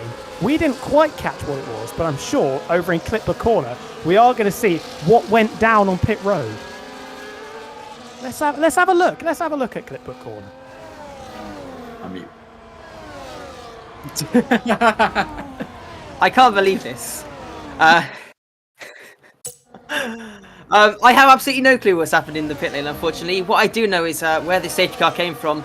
I can't even press the right buttons here. Unfortunately, Scott, one of the many drivers who uses the racing line here in the Creator Series, struggling quite a lot here today. Not really on the pace. You can see running last of the current drivers. Only that guy with 2 DNF behind him. Didn't really have the pace. I think he's talking to his chat potentially about retiring. Coming here into turn number 6, he picks up another warning and 6 seconds of penalties on lap 9. decides he's going to end his race there. Doesn't want to continue on. He picked up a couple of points, I think, on the formation lap. He was pretty content with that. We also saw some yellow flags a couple laps ago heading into Vale, and this is what happened. Nick Fleiss catching the back of Adam Sanson. A couple more drivers who normally use the racing line struggling out there, and unfortunately the McLaren just misses his braking point a little bit, hits the back of Adam, and that's what brought the yellow flags out. We did, though, see quite a lot of battling between these guys at the back of the field. I can't remember exactly who it was. F1 Alex, Scott Taylor, Adam Sanson and Nick Fleiss. They were having a very nice battle here on lap number 7. So all these guys very close together on the track, coming down through the start of the lap, almost pushing each other along. Yeah, I was watching this one in the background. I thought it was just a nice battle that we could have a little look at while we were under the safety car. Adam looks to the inside there, a bit of contact there with Scott as they make their way through the loop. They were pretty much side by side for the over half of the lap. Yeah, I mean, it was a joy to watch. Bit of contact there again as they make their way down the Wellington straight, almost going 3 wide, almost going 4 wide. You can see all the red arrows lining up there. 3 wide here through turn number 6. Nick Fleiss just about holding on to this one, and then Adam sticks it up the inside into turn number 7. And oh no, he doesn't. Yeah, so now down towards Cops, wheel to wheel, with our guys running no line. Would be a little bit scary. Adam Sanson, though, managed to stick it around the outside, gets himself up into P16. That's where the clip ended, unfortunately, because I reached the limit of how long a Twitch clip could be. I have got another clip really quickly as well. This is from Razin. Gillen, question mark, question mark, question mark. This is what happened coming into the pit lane then. And... Ooh. Interesting stuff. Alex stopped on the pit entry. Right, lobby issue apparently. But okay, drivers picking up time penalties from that. Absolutely no clue what's happening there. I think that might be. That's when Razin's coming in off of the hard as well. That's his so that was the second time. So Alex Gillen already had that 10-second penalty. I was going to say, I thought I saw it pop up in the bottom left while you're going through it. You picked up another 10-second penalty, and that just confirms it. I don't really know what's gone on there, to be honest. It looks a little bit sketchy. Alex Gillen at the back of the pack on the soft compound tyres. The safety car is not going to be in at the end of this lap. Hayden Gullis also pitted to get off his soft compound tyres, so Safso now leads the race on 7-lap-old mediums. He pitted under the first safety car, as did Adam Sanson and Nick Fleiss. F1 Alex on the mediums he started the race on, currently holds down 4th, and then it is everybody pitted under. The most recent safety car, Razin, is into the pits again, as is Alex Gillen. I can only imagine to get rid of their penalties. Infratic also picked up a 10-second penalty. That is why he is tumbled into 16th. We're going to ignore the fact that Hayden and GB were going wheel to wheel on the safety car there. But yeah, Razin, I'm going to say that's not the best for Razin. Neither for Alex Gillen, who finds himself down in 17th. He'll be lucky that he picked up a decent amount of points on the formation lap. Because he may not pick up any points today this afternoon, as Hayden and GB continue to go wheel to wheel here at Silverstone. Should we mention the fact that Adam Sanderson is currently sitting in 2nd place? We should. Because I think let's just focus on this, because maybe some revenge being served up there again by GB.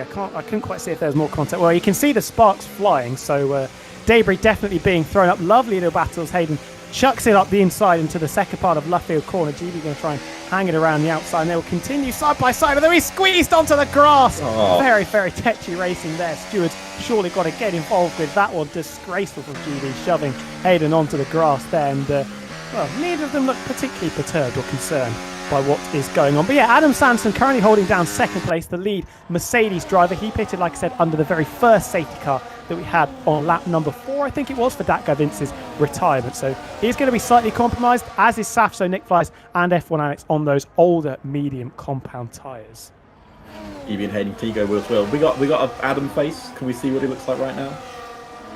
I mean, he'll probably be a little bit nervous. I don't remember if Adam Sanson... No Adam face. Don't remember if he's been this high at some point. He must have. I think he has led a safety car restart before, but I'm not going to repeat what Gareth Allen just said in my ear, because it's absolutely disgraceful. But in Miami a week ago, he was doing very, very well. Was he up in 2nd place? I think he might have been after the reverse grid that we had.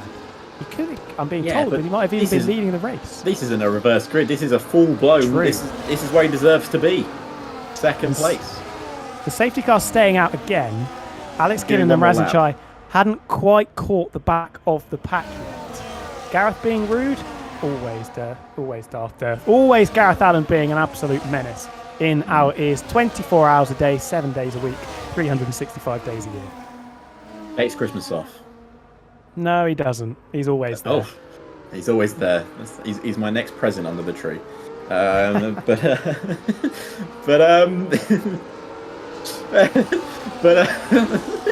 sorry, that may have been slightly out. Why is Tom 97 on the road? Anyway, this has been a bit of a mess of a Grand Prix so far, but ladies and gentlemen, the content has been absolutely glorious indeed. So right now, we're on lap 13 of 52.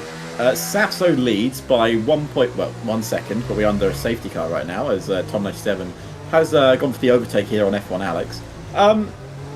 Predictions, what happens on this restart, Tom?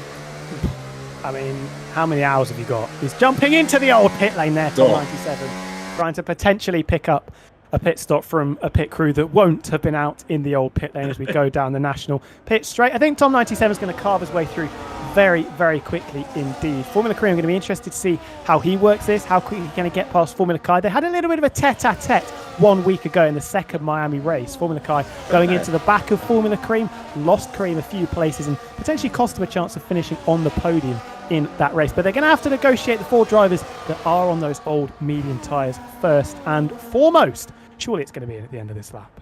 Yes, it is. So. It is. We're in, ladies and gentlemen. We have more safety car laps than racing laps here in the Creator Series. But I'm sure if you're a long-time viewer of the Creator Series, that's not something you're not used to. Let's be honest. But there you go. You see Adam Sanderson warming up his tyres. You know what?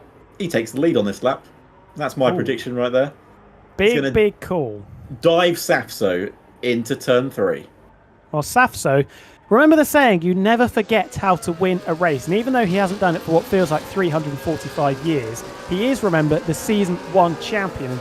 You don't lose that edge of speed and that little edge in racecraft that you have when you are a former champion. Back in the pack-up, I imagine he's going to try and go very, very late. Or is he going to do the exact opposite of what I said? He is going to do the exact opposite of what I just said. Going early, trying to steal a march on a couple of people in the pack, and it has worked. An absolute treat. Tom 97 caught lacking a little bit, and we are going to start lap number 14 with Safso leading the way from Adam Sanderson and Nick Flies. Tom 97, F1 Alex, straight away picking up a 3-second penalty, not boding well for the rest of his race. He's the only driver that currently has a penalty looming over their heads, although there are quite a few drivers currently sat on 2 warnings. Very, very perilous indeed. F1 out slightly wide going into Village Corner and wide again going into the loop, and Tom 97 is going to say thank you very much, snaffles that place easy as you like, and already up into 4th, and now I think he's going to let his teammate go through very, very easily indeed, and Formula Kai follows the Alpine through. Team orders on display in its finest, but Formula Kai will try and chase down Tom 97. That is the real battle on track because they are on the freshest tyres. And can Nick Flies defend from Tom 97? That's actually Formula Karim getting past F1 Alex as well. Unfortunately, Adam Sanderson did not take the lead on the opening lap. Meraki now passed him as well through Copse Corner. Meraki up into 7th place. It is flying for the new tyres here at the start of the restart. Tom 97 is closing in as well on Nick Flies. Lottie Noba past F1 Alex as well. F1 Alex dropping through the field like a stone in a pond. 100%, and Nick Flies was all over the place, and Tom 97 could be picking up his second overtake of this first lap under green flags racing. Yes, he does. Doesn't even need the braking zone of Stowe Corner, and Tom 97 started second on the grid, led the opening stages, now back up into a podium place. Formula Kai going to try and follow through, diving it up the inside into the Vale chicane. That is textbook stuff, gets the overtake done absolutely perfectly, and Formula Kai following in the footsteps of Tom 97, following him through the traffic. Formula Cream trying to get one over on his teammate as well. I imagine there's going to be some team orders here, and there are. Formula Cream following through as well, but Adam Sanderson has dropped nearly a second and a half to Safso out in front. He certainly has. Adam Sanderson not going to be able to hold off the wrath of Tom 97 for very long. He has been running in second for a lap, ladies and gentlemen. Put it down in the history notes, but unfortunately that may come down to an end. Will Adam Sanderson defend this? I do hope he does. Just for the content. Is he going to pull to the left-hand side? No, he won't. But will Tom 97 dive him? He's gone from a long way back. And Adam may not be absolutely happy with that. If that was Devon Butler, he would have done the same thing. But that's not. That's Adam Sanderson. And he's very upset with that. Well, it's Devon Butler-esque on Devon Butler, and I think Adam Sanderson probably needed a telescope to try and see Tom 97 in his rear-view mirrors going into the braking zone there. Very, very late, very opportunistic, getting it done, albeit with a little bit of bumping and grinding going on in the meantime. And here comes Formula Kai trying to push Adam Sanderson further down the field. Where is the twin Mercedes? Tim Martin currently holding firm in 10th position at the moment, hasn't made any real progress on the safety car restart. Alex Gillen has pushed Razin Chalik down into 18th and last position. DRS that opening, but it's going to be Formula Kai that has the advantage. Adam Sanderson could be a little bit defenceless here. Tom 97 giving the slipstream to the Kick Sauber, and surely this is going to be Curtis. Adam Sanderson chucks it back up the inside, says no to the establishment, throwing it back up the inside of Formula Kai. For the moment at least, the Mercedes holds firm in third place.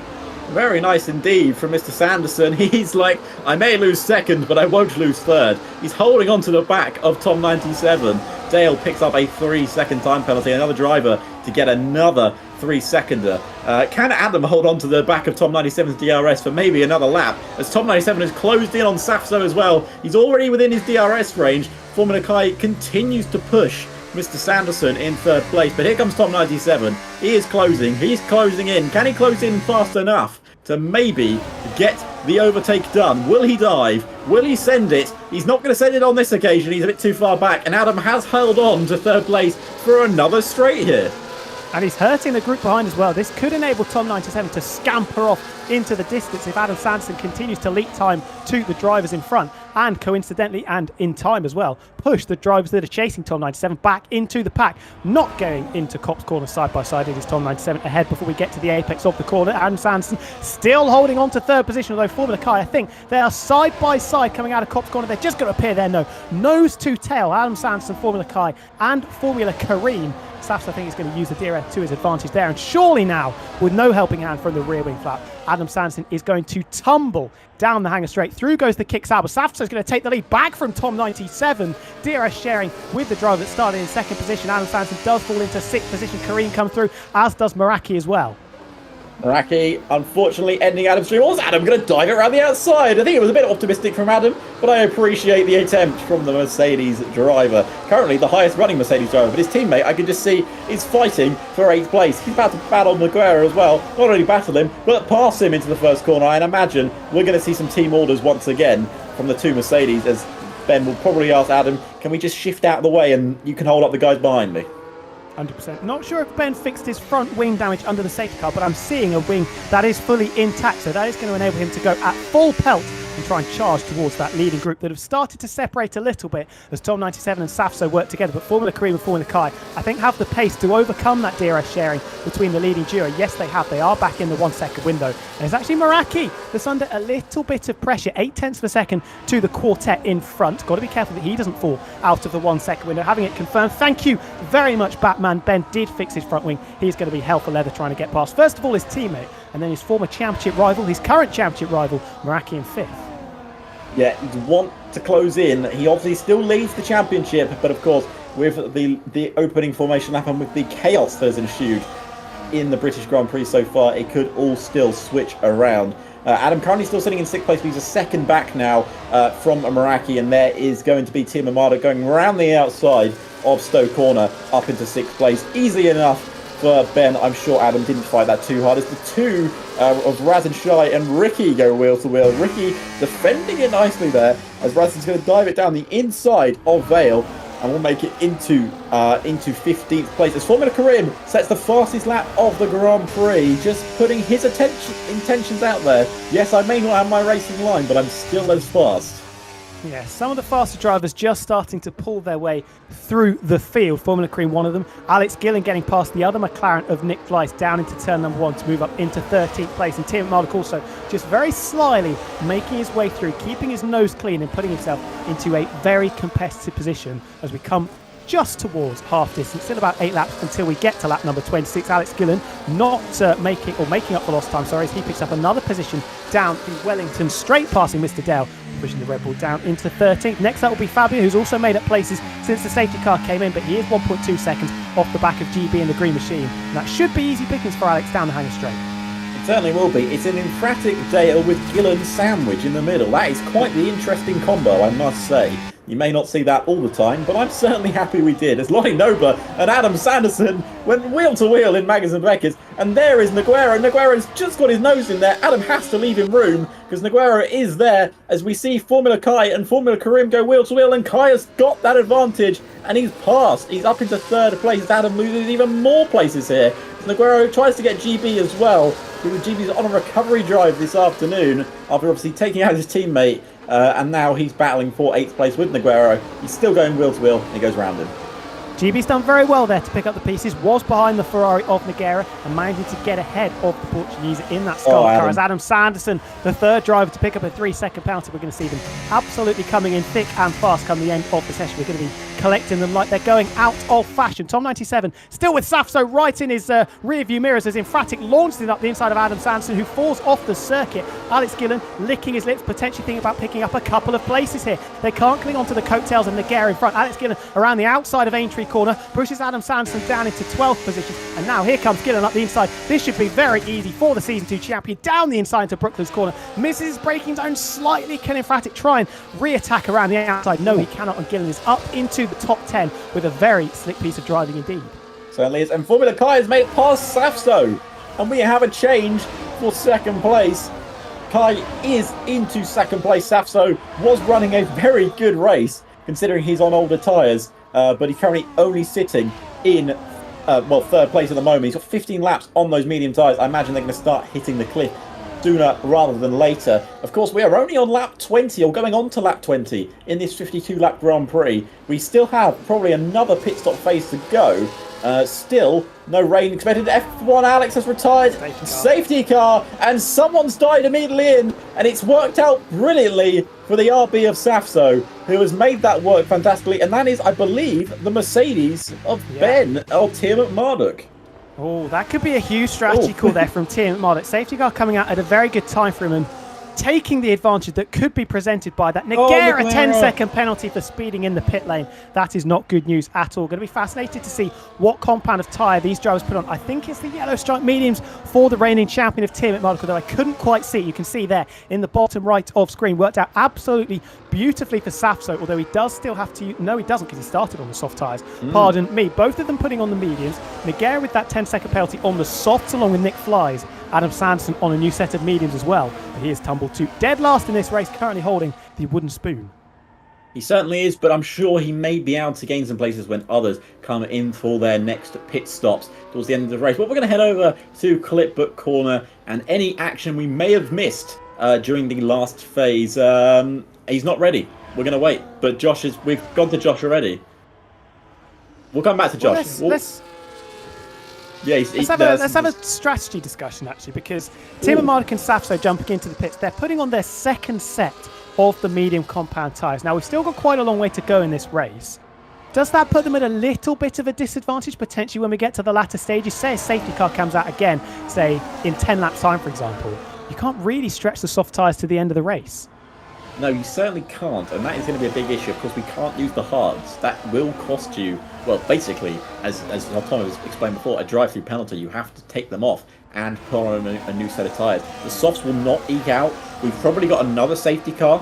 We can only have 4 maximum in a Grand Prix. We've already had 3. So there's a chance we're only going to see one more of Bert Mylander. Once the 4th comes out, Bert Mylander goes and gets himself a coffee. So that will be the end of his afternoon. But I believe Clipbook Corner is now ready for us. So let's head over to Josh. Josh Richards, tell us how you're feeling. Make sure you don't mute yourself. Unmute. I am unmuted now. So yeah, another safety car here, and unfortunately it's another, I believe, one of the drivers who uses the line. Just really struggling out there today. Didn't have any time to practice without the line. Didn't know it was Silverstone until about an hour before the race either, I believe. So yeah, they're really struggling out there. Another driver picking up 6 seconds of time for his F1 legs.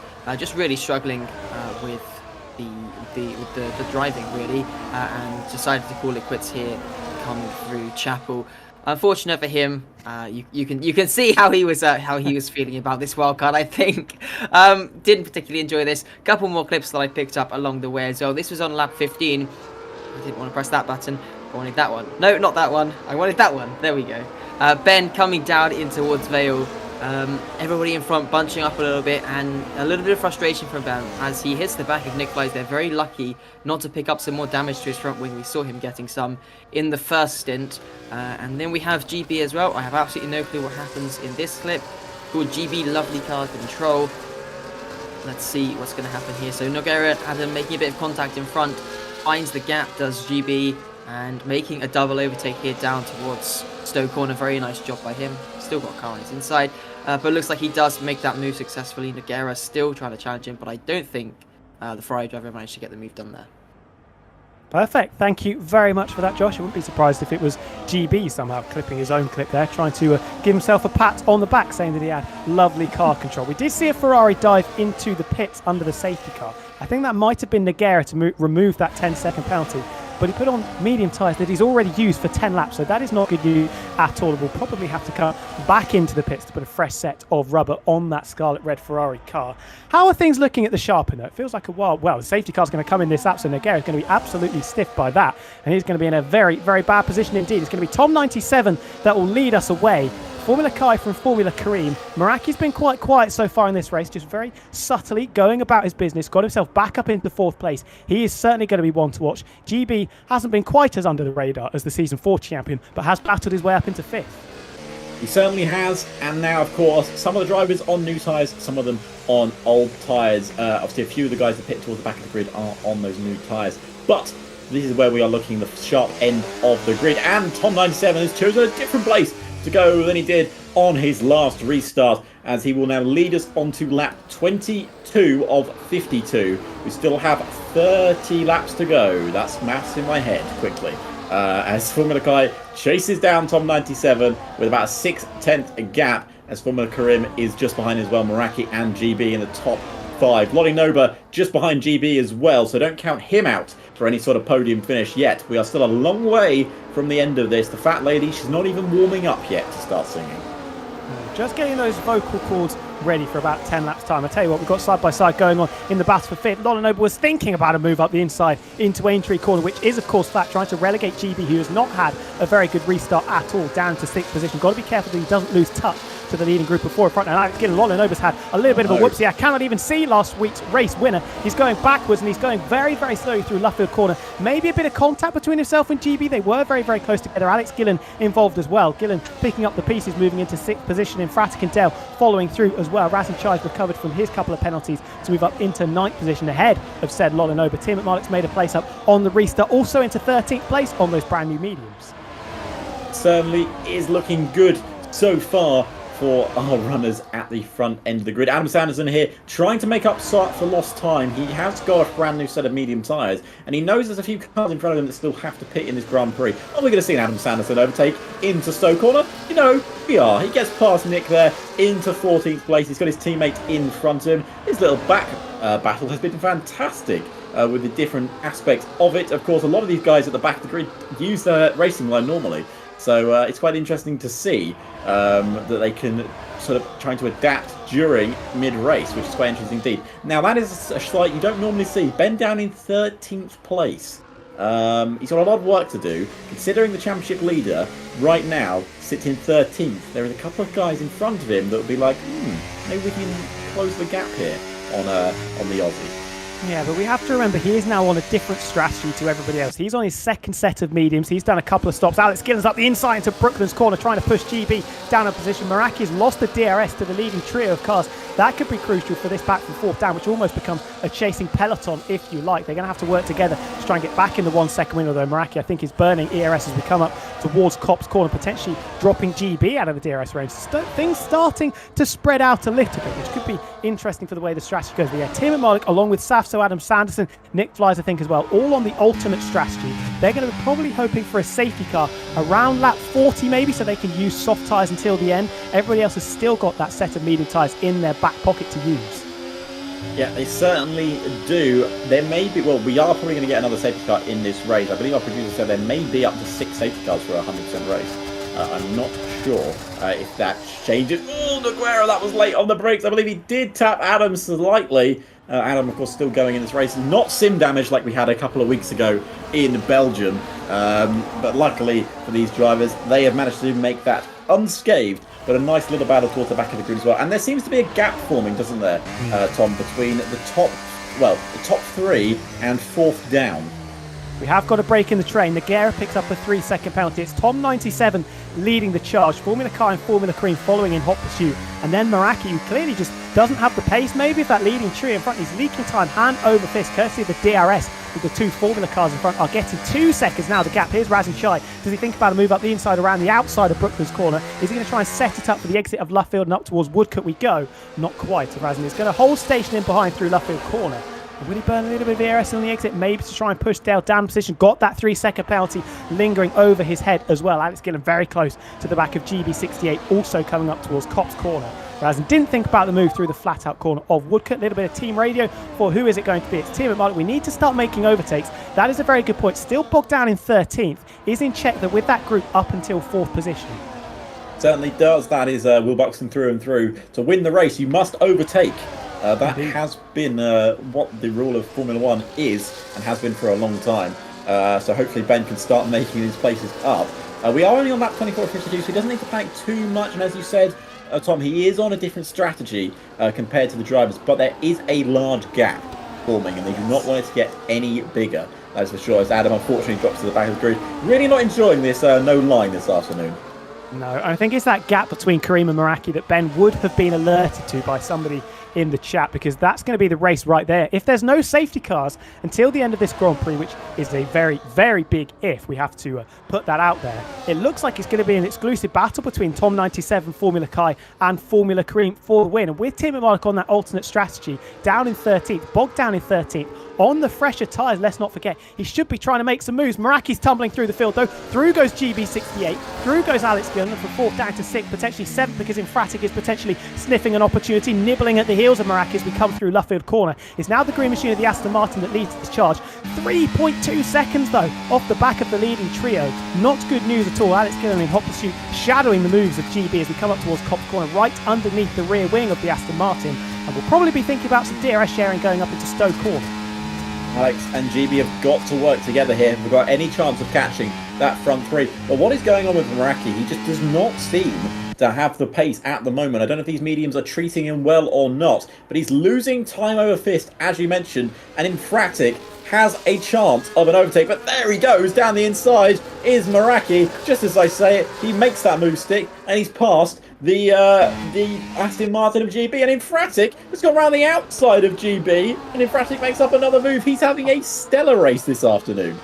Hang it in the Louvre. That was absolutely beautiful from Fabio in the Scarlet Ferrari, and GB could be leaking another place because here comes Razin Chai. He was 4th at the start of the final set and now finds himself down in 8th position as he nearly falls off the circuit going through turn number 1. He's going to fight it. Hammer and Tom though with the Alpine car breaking down into turn number 3 we go. Mr. Dell in the background going a little bit deep into turn number 3 as Razin, who's been given the cold shoulder on the outside by the green machine in the Aston Martin car, going to slot in behind GB in 8th position right now. Lolinoba potentially thinking about picking up 1, maybe even 2 places down the straight we go. He is going to pull over to the middle of the circuit. Dale, I think, is going to be defenceless down into Brooklyn as we go. Oh, it is a little bit lazy up the inside from Lolinoba. Lazy look up the inside of the Alpine of Razin Chai. Could have ended in disaster. Thankfully, it didn't.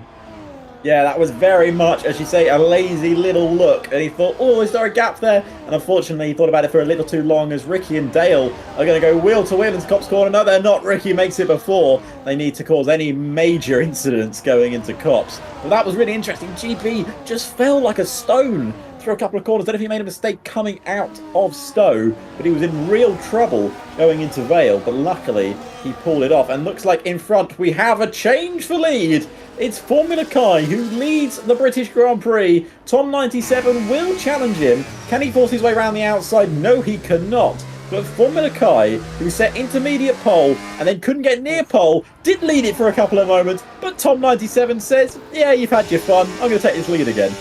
Wow, Formula Kai absolutely all over the place going through the Vale chicane there. It's Tom 97 saying, thank you very much. Probably the easiest rear overtake he's going to get in his life. Formula Cream potentially fancying his chances down into turn number 3 of Village, but wasn't quite close enough to make that move stick. Interestingly, behind, Alex Gillen has broken away from that battling pack. 1.4 clear of Meraki. He is deciding to go alone. Alex Gillen, ever the maverick of the Creator Series, he's working on his own, trying all he might to catch up to that group in front. It's stabilised around 3 seconds, and then this big bustle going on behind. Meraki's going to lose out to the Ferrari of Fabio. Up the inside goes GB as well, trying to push Meraki down a couple of places. Still neck and neck as we come up towards Luffield corner. Meraki on the inside, GB on the outside, going to run out of road. And Razin Chai, is he sniffing an opportunity? He was a little bit too far back.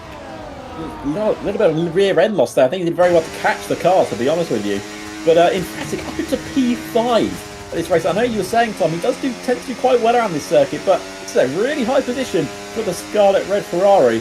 And he is, well, you may be interested to hear this, he is only a second behind Alex Gillen.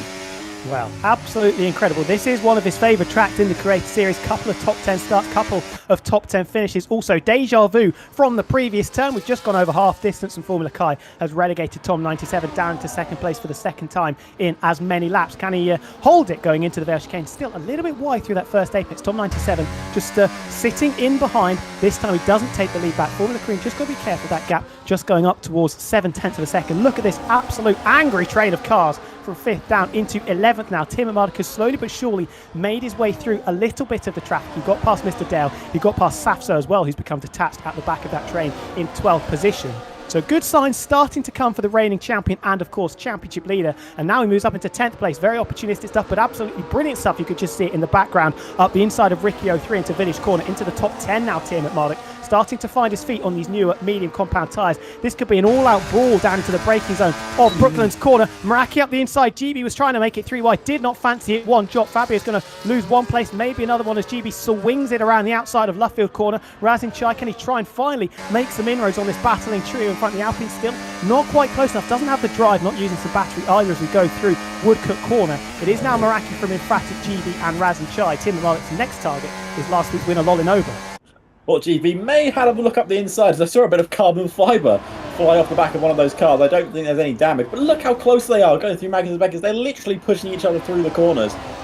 Emphatic has been on an absolute tear this afternoon. Obviously, if he can get himself a P5 finish, that would be a driver of the day performance, but it's still a long way to go before we get to picking driver of the day. Is it 3 wide into Stowe? You know it is. We've got a yellow flag for Mr. Dale, but they go wheel to wheel. It's Emphatic on the outside. Safety car here. It's number 4. It's Mr. Dale, who I believe has caused a safety car there, a little bit of a spin. I think it's potentially stopped on circuit, which might be a little bit of a slap on the wrist. This isn't good news for Tim at Malik, I don't think. Well, it's difficult to say because he's on his second set of mediums, can't use the hard tyres, only got softs left in his arsenal. If he wants to potentially switch back to another set of mediums, I'm not sure what the strategy is from here for Ben, because 22 laps on the soft compound tyres is going to be difficult, I think is the best way to put it. Adam Sanderson into the pits for said soft compound tyres. I think the situation going to be someone like Tim at Mullet, the guys that have used that second set of medium, Safso as well, they're going to be hoping for another couple of safety cars from here until the end of the race. I think we've got this one plus one more. If anybody wants to correct me on that, feel free, because I'm not 100% sure if that is fact or fiction. But that's probably the way things are going to have to go for the likes of Tim at Mullet and Safso. I think that's the way it's going to go. Adam Sanderson has put on those soft tyres. So the Merc is relying on those to the end of the Grand Prix, maybe, as you said, hoping on another safety car.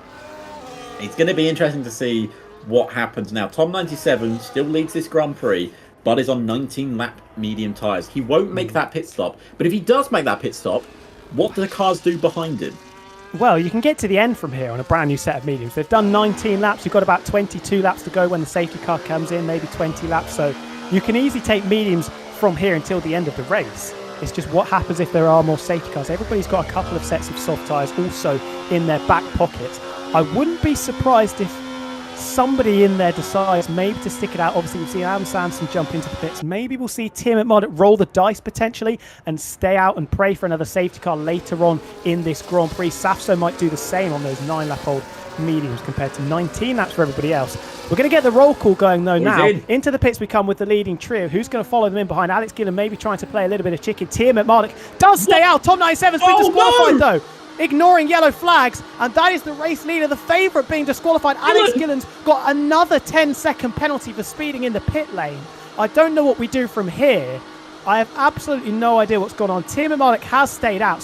Safso's left the session, so disaster if you're driving an RB car. That is the third time that Alex Gillen has picked up a penalty going down pit road. The reigning champion now leads the way. Tom 97 has retired. I mean, I've got absolutely no idea, everybody. Nick Fly staying out along with Adam Sanderson and Hayden Gullis, who find themselves in 4th and 5th. Net 4th and 5th. Formula Kai will come out with Formula Kareem just behind. Then it's Mr. Dale ahead of Alex Gillen, who has that 10-second penalty now looming over his head. We didn't quite catch it. But once again, absolute bedlam in the pit lane. Well, I believe what has happened, we will see if we can get a clip from Tom 97. I believe we do. Is clip ready to show it? Because, Josh, you explained it very well in the chat. Can you, well, in 10 seconds, would you like to explain it to the rest of the field? 8, 7, 6, 5, 4, 3, 2, 1. And we'll head over to Clipboard Corner now. Josh, what happened there for Tom 97? Because that is such a shame for him. So actually, I think my explanation I said in the chat might be slightly wrong. But Tom leading away, comes into the pit lane. I think it's actually going to be what I think it is now. He's actually passed. He overtakes the safety car. The safety car stays on the track at a speed. The pit lane goes along faster than the actual racetrack. So he's passed the safety car now, and he gets disqualified as a result, which is unfortunate for him. He also actually crashed into the wall trying to slow down. But yeah.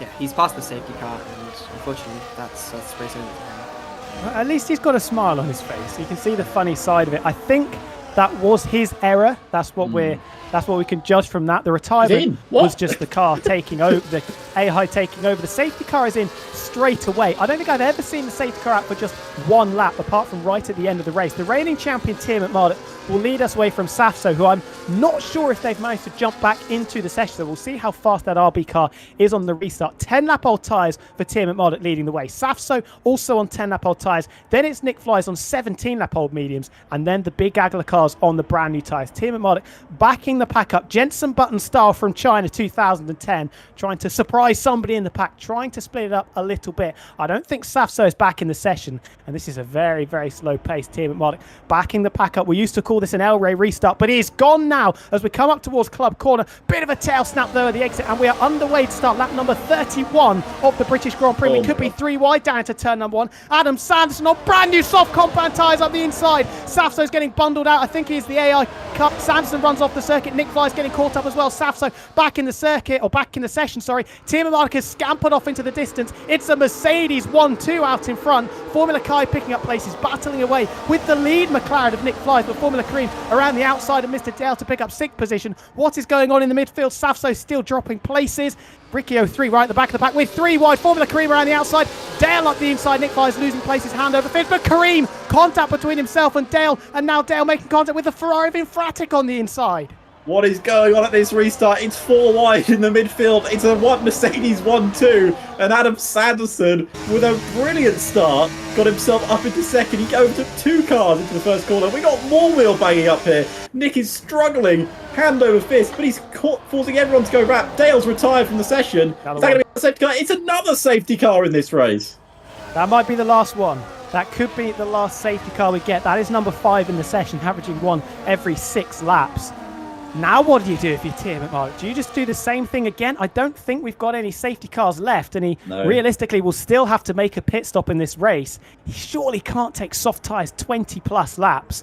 This leaves the reigning champion in a very sticky situation, but if there's one driver that can get themselves out of a situation like this, it is, of course, Tim McMurdoch. Are you about to tell me we're about to restart with Adam Sanderson and Hayden Gullis 1st and 2nd here in the British Grand Prix? No, because Ben stays out. No, we're not, because Ben stays out. So, no, he doesn't. He's in. Ben's in the pits. Oh.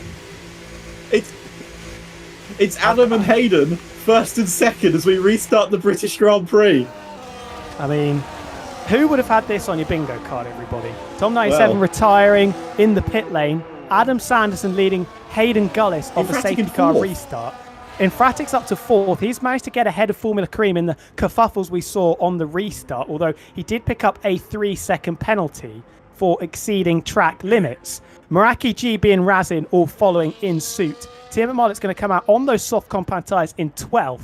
and that is going to be a very tall order for the reigning champion if his plans are to extend them to the end of the race. Alex Gillen must have picked up damage in all of the kerfuffles going on as well. He's into the pits, and he's put on 19-lap-old medium tyres. The game has not done him as solid there. Alex is going to have to jump back into the pits. Has he run out of tyres? That's what I have to think about for Alex Gillen. I don't think he's run out of tyres. He's still got a couple of mediums left by the data that we're seeing. But that is not good news at all. I mean, it's not really going to cost him too much. He'll lose another place to his teammate Safso when he comes back into pit road. But once again, everything is up in the air. While we do have a little bit of respite, let's head over to Clipbook Corner once again to see what absolute carnage ensued. Josh. Yeah, well, safety car number 5, and this is the cause. Mr. Dale coming into Copse Corner following Nick Flies. Unfortunately, the McLaren went a little bit slower than he expected. Dale picked up some damage and into the wall, his race over as well. Unfortunate for him picking that damage up there. Heading into Copse Corner. I can also tell you, we were talking just a moment ago about Alex Gillen and some damage. I can tell you he did in fact have some front wing damage, and this is what happened. So lots of fighting happening in front on the restart there. Dale and Karim wheel to wheel, heading down towards Brooklands. Nick Flies getting in on it as well, and almost going 3 wide. In fact, they do momentarily go 3 wide. On the exit though, a bit of contact between Dale and Karim, that spins them around, slows them down, and unfortunately Alex slammed into the back, picked up some damage, and as you can see from his reaction, not too happy with that one. No, wrong place, wrong time, I think is the best way to put that one for Gillen. I think that's not the most pleased I've ever seen him, I'll be honest with you. Yeah.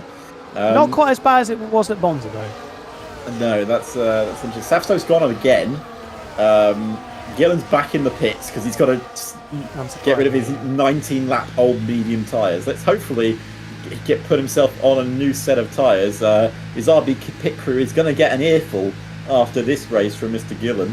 And I think the ratings for his pit crew is not going to be good. And he's put on 2-lap-old medium tyres, so that is fine. Yeah, I don't know the best way to describe this Grand Prix, Tom. Neither do I, to be honest. I mean, I don't know how many words we've got. We don't know how long the safety car will stay out either, because obviously when we jumped back, or the previous safety car, sorry, it came in after 1 lap, and I don't think I've ever seen that happen before. So answers on a postcard, everybody. I mean, we might as well just throw all of the names into a lottery ball and pick them out 1 down to 20, and that could be our finishing order. Everybody that makes the flag will finish, or will score points, of course, as well. It's been a safety car filled weekend. You are absolutely right, my friend there. Safety cars are plenty. So, are we about... Right. Is there a world where this ends with Adam Sanderson winning? Potentially. I mean, it's not out of the question. He's on the soft compound tyres, which he's going to struggle, I would say, to get to the end of the race. Both Mercedes are 2 of 4 cars on those red striped soft compound tyres. They're going to be quick on this restart. If Ben can make up places and then try to look after the tyres, maybe baby them a little bit, he could stretch them all the way to the end of the race. It is going to be a very, very tall order, though. We have to make that very, very clear. The safety car is going to come in this lap, so it'll be 2 laps behind the safety car rather than just the 1. And it will be Devon Butler, Adam Sanderson, that will lead us away for the 5th time, technically 6th if you count the first lap of the Grand Prix, to get us going under green flag racing once again. I mean, this is an absolutely incredible top 3. This is a goated top 3, I'd have to say. Adam Sanderson from Hayden Gullis and Formula Kai. Formula Kai technically, well, no, not Adam Sanderson is still technically the net racee, although Hayden Gullis will have something to say about that. Magic moments here in Silverstone. The tonsils in the commentary book getting an absolute battery as we try to cover what's going on. Adam Sanderson backing up, coming towards the Vale chicane. I don't think he's gone quite yet, but keeping not exactly a sedate pace, but a medium speed, it has to be said. But now he is gone, catching Hayden Gullis unawares a little bit. Formula Kai was the big loser. Formula Cream trying to steal a mark on Infratic as we go through Club Corner. We start at 34, with Adam Sanderson on the soft tyres, leading in the F1 Creator Series from Hayden Gullis, Formula Kai, Infratic and Formula Cream. Maraki, GB, Razinchai, Lolanoba and Nagera completing our top 10. Penalty straight away for Ricky 03. Down in 11th position, Tim McMurdoch will be desperate to try and get past that Williams car ASAP. And Adam Sanderson has done extremely well at this restart, trying to break the DRS to Hayden Gullis behind, and he has already done it. Now, I was about to mention on this formation lap, I think if there was one person Adam would want behind him, it is the man known as Hayden Gullis, because that man is, well, he's an interesting driver, but he's also incredibly fast, and he loves to cause a bit of chaos. And right now, 100%.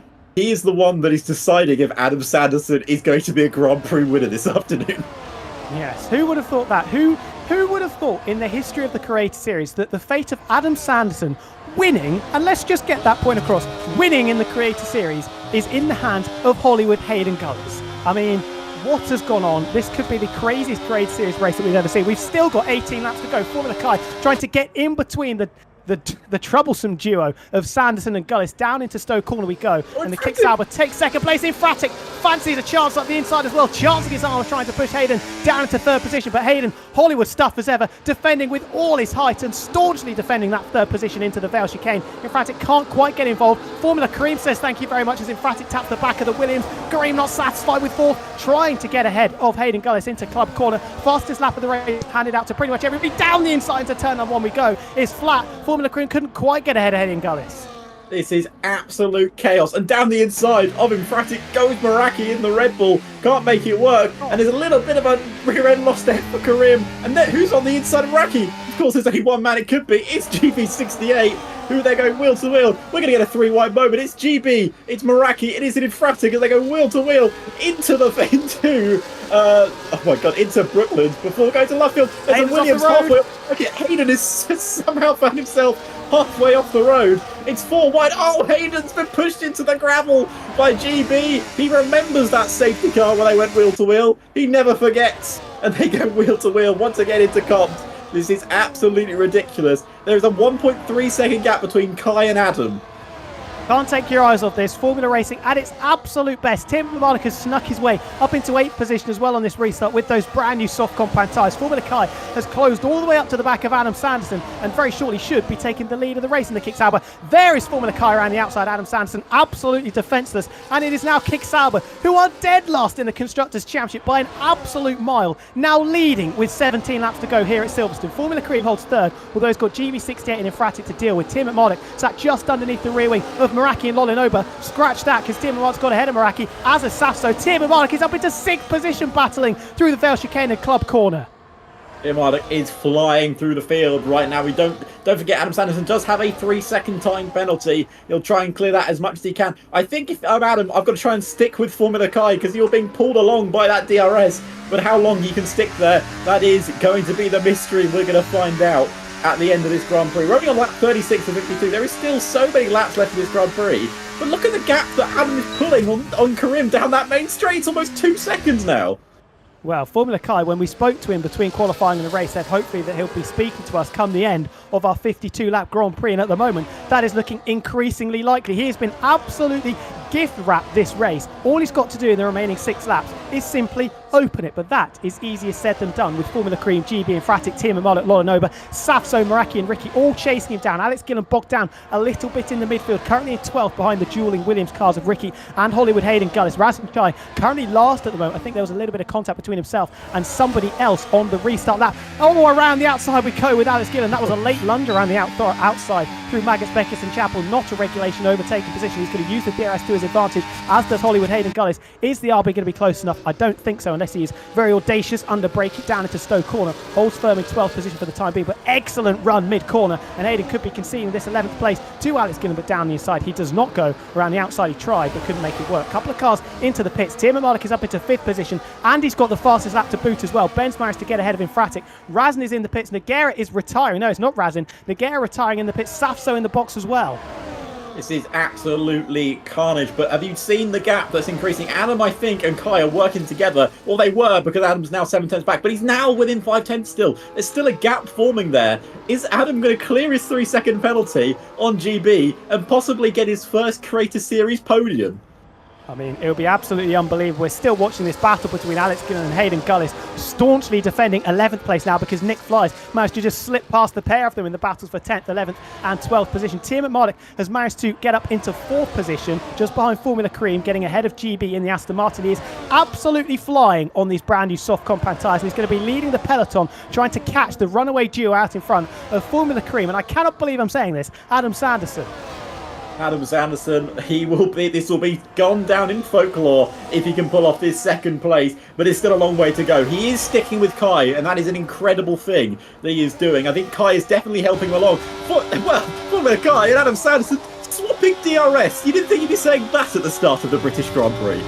Absolutely not. Like we said under the safety car, plenty of things on the bingo cards that will certainly not have been called out if this was a regulation Grand Prix. Formula Cream still leading the group behind, but 2.1 seconds off the back of Kai and Adam Sanderson. We're now down to 15 laps remaining in this race, and this is the point where Adam Sanderson, less so, but Formula Kai, he's going to start to think about this. He's going to be thinking, right, this is my race to lose now. I've got to be careful. I don't think there are any more safety cars. Do not make a mess of it. And he almost clatters into the rear of Adam Sanderson just as we say that. Adam needs Kai on this situation. If Adam has any chance of getting on the podium this afternoon, he needs to use Kai as a DRS swapper, and that is what they are doing. But the thing is, with Adam, is still getting used to no braking point on those. He's got no line. He's somehow got to keep up pace with Kai in the corners, which is where Kai is clearly better than Adam at this moment. But Timo Marduk is up into third place in this race. He can still win. The championship leader, who's had a dreadful afternoon, can still win this British Grand Prix. Yeah, and you would imagine with the pace that Tim McMurdoch has got in the back of that Mercedes car, he is going to be catching this leading duo very, very quickly indeed. And Adam Sanderson may be thinking about sacrificing his race to try and help Tim McMurdoch just close that half second he needs to get within 1 second and bring the pack back to Formula Kai and add the pressure onto the already weighted down shoulders of the Kick Sauber as he takes the lead back on the run into Stowe Corner. He certainly does. Adam back down into second, but he'll be grateful to be back behind Formula Kai's DRS, but that gap has closed. The last thing Adam needs is that pack being on his rear, because then he knows that the jig is up, and unfortunately his time in second place may be coming to an end because Ben is on some kind of charge. 28.1 is the fastest lap of the race, and Ben has just set it, and he is closing his sights on another Grand Prix victory. Between him and victory is Formula Kai and his teammate Adam Sanderson. Well, and a set of soft compound tyres that are going to have to do 20 plus laps at this rate. So just bear that one in mind in around 5 or 6 laps time when those soft tyres will start to be past their best. He didn't quite get himself into the 1 second window behind his teammate Adam Sands, who equally looks to be struggling on his soft compound tyres that are a couple of laps older than the ones that his teammate is running. If he can now just try and keep Formula Kai in check, just get dragged along, that will make his evening much, much easier. Razin recovering from that blunder when the safety car came back in. He is up into 11th place. Alex Gillen's up into 10th. He's 6 tenths per second off the back of Ricky 03, but he is 4.5 off the back of this chasing group. Certainly is, and it looks like Adam's just dropped out of that DRS range, and that is the last thing Adam Sanderson wants, because I think, unfortunately, as much as Formula Kai has enjoyed helping Adam, he realises the threat is further behind, and now Ben has caught Adam Sanderson's DRS, but Formula Karim is just in the rearview mirror. Adam's time in second place is fading, and his chance of a first F1 podium around Silverstone and in the Crater Series is almost at an end. Yeah, now Tim McMullet's going to have to use Adam Sanderson effectively as a slingshot to try and throw him back towards Formula Kai. You would imagine Ben and Kareem are going to work together to bring that kick Sauber back towards them. We start lap number 40 with Formula Kai, who started second, leading this Grand Prix. Started fourth, Formula Kai, leading this Grand Prix. The pole sitter Formula Kareem is currently holding fourth place. Nice little bit of symmetry, that. Certainly is. 12 laps to go here in which has been one of the most chaotic Crater Series Grand Prix we have seen in many a season. And Formula Karim is just biding his time now. He knows that there is a car that he can pass in front of him, and that car is Ben. But of course, Adam Sanderson is in second place still. It's not impossible for him getting a podium, but that 3-second time penalty, he will come back to haunt him because he would have got a good finish otherwise. He may still get a top 10, but he will not be what he wanted. Well, at the moment, he's probably looking at finishing 8th place in this race with the gap between Meraki and Alex Gillen. GB almost pushing Formula Cream through Copse Corner, who in turn was almost pushing Tim McMardock on the exit of Copse Corner. Bit of a bottleneck forming behind the ailing lead Mercedes of Adam Sanderson. Could lose a whole host of places here as Tim McMardock is going to be the first to try and file past the second Mercedes car. Through goes Tim McMardock around the outside of Stowe Corner. Adam going to try and hold it on the inside. Formula Cream fancies his chances as well. Swings it all the way around the outside. That is absolutely picture perfect from the Papaya McLaren car. GB trying to make it a hat-trick of places lost, but Adam Sanderson holds firm in fourth position for the time being. Late on the brakes down to the Vale chicane, holding him in fourth for the time being.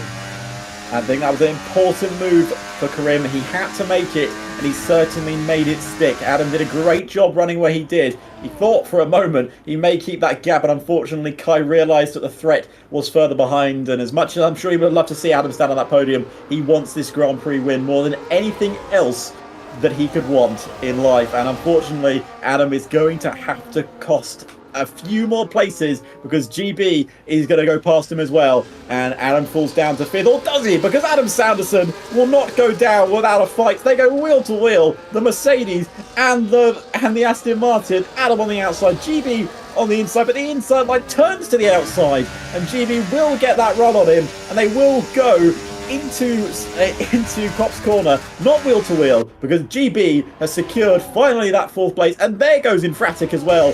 He's passed Adam too, and I'm unfortunately now dropping like the stone, but for him, he can be proud of what he's done.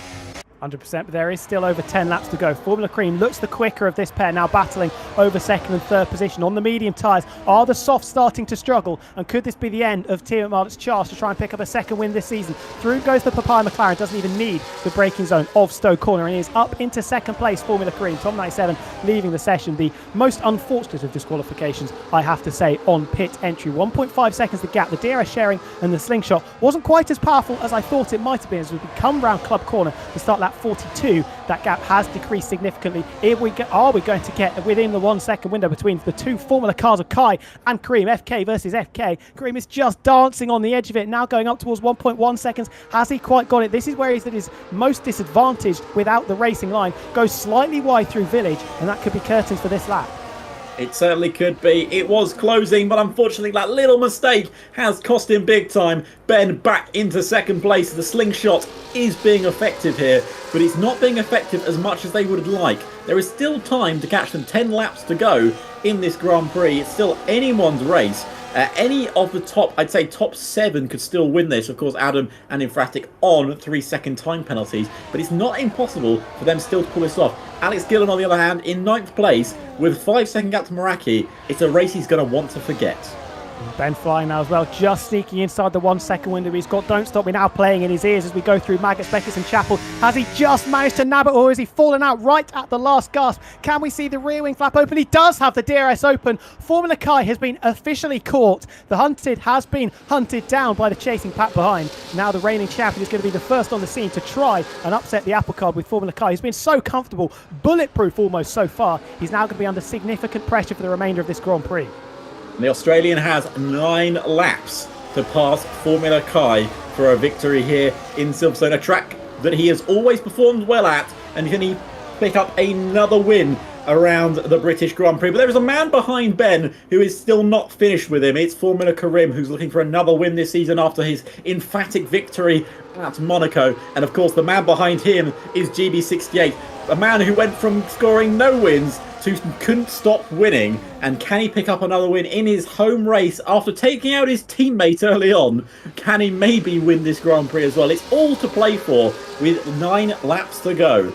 Fascinating. 3 of the championship protagonists currently inside the top 4, and the leader of the race has never been in this position before so late on into a Creator Series Grand Prix. He started on pole before, he's been in the lead fight before, but this is a very alien situation for Formula Kai to be in, and it's got arguably the most difficult person to have behind in Team McMahon, the raciest driver on the grid. He loves an overtake, he backs himself, and trying to intimidate Team McMahon, well, that's one of the most challenging things to do. It's like trying to pin a kangaroo down on a trampoline. That sounds like a tricky task, but for Ben, it may be ability. Karim has got into. We only need to beat Ben today. That is what he needs to do. That is his goal. And can he make it a success? Can Karim get in front of Ben for that 2nd place, as GB has still got a real chance of winning this? GB may win this Grand Prix still, which would be a fantastic result, not only for him, but for his championship challenge as well. GB68, if he wins this today, will close in more on Team Atlantic's championship fight, and that could possibly give GB a chance at a World Drivers' Championship. 100%. Any one of the top 4 realistically could win this race, and chuck Lolin Ober into the mix as well if he can dispose of the Ferrari of Infratic, who I have to say, if he didn't have that 3-second penalty, would 100% be in contention for picking up driver of the day, but he is going to lose a couple of places come the checkered flag. Down into Brooklyn as we go. Tim Marduk not quite close enough, but it's the closest that these guys have been since the safety car came in, and Formula Cream potentially sniffing an opportunity there. The rear tyre starting to struggle, as I say. That massive snap for Tim Marduk coming through left field corner. Formula Cream is not opting to burn the battery. He's got a lot of it saved up. I think he's waiting for the Wellington straight. Socks have got to it's got to start going off for Ben around now. No matter how good of a driver you are, you cannot deal with tyre degradation. And now around this circuit, rear tyres and the front left especially get into a real tricky situation. But look at Formula Karim. He's under so much pressure from GB68 behind. GB, you've got to go for it, mate. If you've got any chance of winning this Grand Prix, which you certainly do, he's going to wait his turn. He's not going to be ambitious. He wants to wait, and he'll wait for the right moment. And you know what? That right moment may still come. Hope you're ready for this, everybody. Do not adjust your sets. We are from lap 44 until lap 52, green flag running. No more safety cars unless I'm terribly wrong about that one. Razin Chai drops behind the Papai McLaren of Nick Flies and Hayden Gullis as well. Starting 45 with Formula Kai still leading this race. He's been absolutely bulletproof, perfect so far since the safety car came in, and now he's under the most pressure that he has ever been under in the Creator Series. Tim Marduk, the reigning champion, first on the scene to try and relegate him down out of that winning position. Formula Cream will be desperate to try and right the wrongs of the past couple of weeks after that dominant victory in Monaco. Hasn't backed it up with another barnstorming result. He moves to the middle of the circuit, potentially just trying to put Tim Marduk off into the braking zone, but just slotting in behind.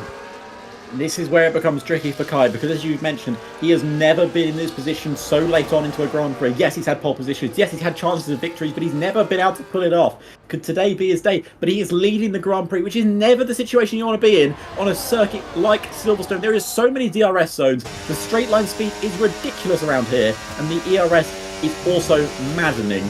It could be curtains for Kai if he can't think of a clever strategy within the next few laps. And Ben, you would imagine, is going to be very content just to sit in second place, try and look after those soft compact tyres, but he's got a very rapid Papai McLaren closing in on him very quickly. Formula Kai is not going to be under pressure. It's Tim Marduk around the outside trying to hold on to second place. Scratch that. He's trying to take the lead away from Formula Kai. Absolutely sensational from the reigning champion. He was nowhere near him into the braking zone. GB up the inside of Formula Cream is caught napping slightly into the Vale chicane. There's just about enough room. You can fit a playing car between the wheels, and that is all you could fit between the wheels is the McLaren and the Aston Martin, retaining the status quo and keeping the formation. But Tim Marduk, as I said that he'd be content to stay in second place, scratch that, attack the best forward defence around the outside of Stowe Corner when he was absolutely not in the same ballpark. GB still having it out with Formula Cream in the first sector. We go around the outside now. The inside becomes the outside. Can Formula Cream hold on? He's starting to struggle with his rear tyres. Through entry we go, and it is GB68 that muscles his way onto the podium. And what has happened with Formula Kai there? That is where the experience may not come into factor. Or has he played a blinder there? Because he has got the pace, he has got the different tyre set, and a tyre set that will be better towards the end of the race. He knew that he couldn't win this by leading. He needs to stay behind Ben, and if he thinks he can get past him, he is going to take every opportunity he can. They go wheel to wheel into Copse Corner. It's Infratic just behind Formula Karim, who's starting to struggle here. Clearly starting to struggle in Fratic, despite having that 3-second penalty, wanting to finish as high as possible purely for the basis of pride. And to be fair, Meraki, who's dropped massively off the back of this train, the Season 4 champion, really struggling for pace, and Fratic could still finish comfortably inside the top 6 here. Tim Marduk leading the way, but is he going to relinquish the lead going into Stowe Corner? He holds the left-hand side of the circuit. Formula Kai tentative in his approach and not electing to send it up the inside. GB was potentially smelling a tiny opportunity that he could try and upset the Kicksauber down into Stowe Corner, but wasn't quite close enough to make it happen. Formula Cream still very much in the game. Lolin Ober, if he wants to pick up a second Grade Series win, he's going to have to get past the Ferrari.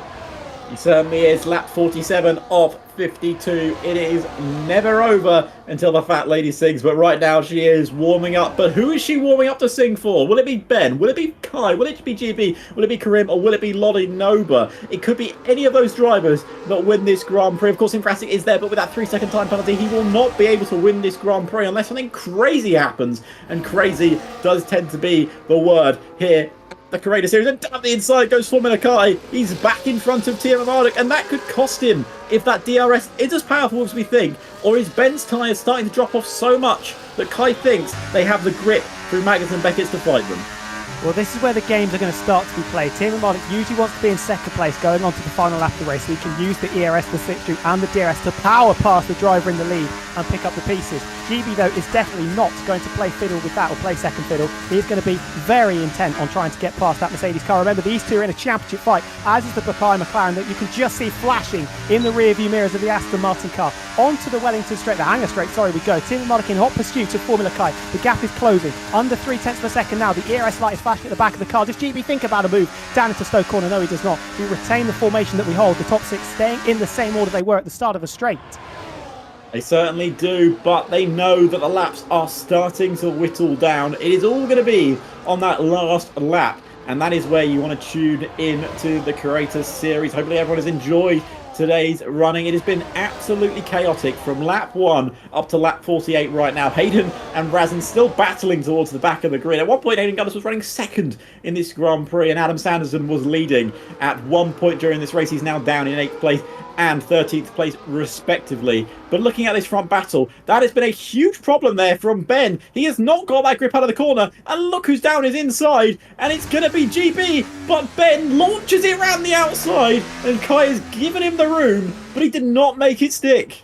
Wow, lightning almost striking twice there. Timo Marduk trying to repeat the feat that he did a few laps ago into Stoke Corner, launching it around the outside of Brooklands to hold second place and potentially take the lead of the race back. This time it kept him ahead of the Aston Martin of GB, which could be absolutely crucial, but GB was gaining a lot of time, taking chunks of time out of the Mercedes on the run down into Copse Corner, but wasn't going to think about a silly lunge, let's say. Silly lunge up the inside, which could potentially ruin his race, Ben's race, and potentially the championship challenge as well. Coming out of Maggots, Beckett's and Chapel we go. In the same order we were a lap ago. The gap is a little bit bigger though, just over 4/10 of a second. I'll tell you what, Formula Cream, very close to the back of GB68. What are the battery charges looking like? It looks like everybody, once again, very content to just stay in the position they're in. Formula Cream, if he's going to win this race, going to have to get a shift on very, very soon. He certainly is. He said on that radio, all he needs to do is beat Ben today. Well, right now he's not even beating GB at the moment, and GB knows he has to beat Ben as well, because Ben is still leading the World Championship and will be after this Grand Prix as well. Of course, we will be totting up the formation. The formation lap points may give Gillen an advantage in that, but we will find out. You've got to stay tuned to the Creator Series channels and socials to find out more after our producer spends time adding them all up together, which is, I'm sure he's regretting right now. But you can see Ben is struggling out of Village and the Loop and going on to Aintree. He's not got the same grip he had a few laps ago. Here comes Kareem. Grim diving down the inside. They go wheel to wheel, and GB relinquishes the place, maybe more out of judgment, because he knows that DRS is more powerful than the braking zone. Yeah, I think the alarm bell's starting to ring for Kareem, thinking, if I'm going to win this race, I'm going to have to go now and only now, pushing GB off the podium places. And now that McLaren has his sights set on the driver that he replaced at McLaren. Let's not forget Timo Marduk jumping ship from Papaya to the Silver Arrows of Mercedes. Formula Kareem filling in that McLaren car and could potentially take the win and the championship lead away from Ben, depending, of course, on what happens in the final 3 laps and on the formation lap. Although GB very close coming out of Maggots, Beckett's and Chapel. Is this going to be Kareem dropping back down off the podium? Timo Marduk saving his ERS, not trying to challenge the kick Sauber into Stoke Corner we go. Formula Cream just seeing an opportunity to have a little look around the outside of Stoke Corner, but he wasn't quite far enough alongside, didn't have the overspeed. Battling going on behind. GB launches it up the inside into the Vale chicane, just sticking a wheel up the inside of the McLaren car, but couldn't get his car far enough alongside the McLaren to make that move stick. Loninoba was also thinking about trying to get past Infratic in his late race charge to try and win this race. 3 to go, everybody, count them down. 3 to go, indeed. It could be any of the top 5 that win this. Any of the top 6, sorry, that could win this race. I mean, if there's a crash, Meraki can still win this as well, but it would need to be one hell of a crash up at the front. But Formula Kai is still leading by about 0.6 of a second coming out of Aintree, and Formula Kareem is about 0.2 behind Timo Marduk. But Ben has been in this position before. He has won Grand Prix. Kai has not been in this position and not been this close to tasting victory.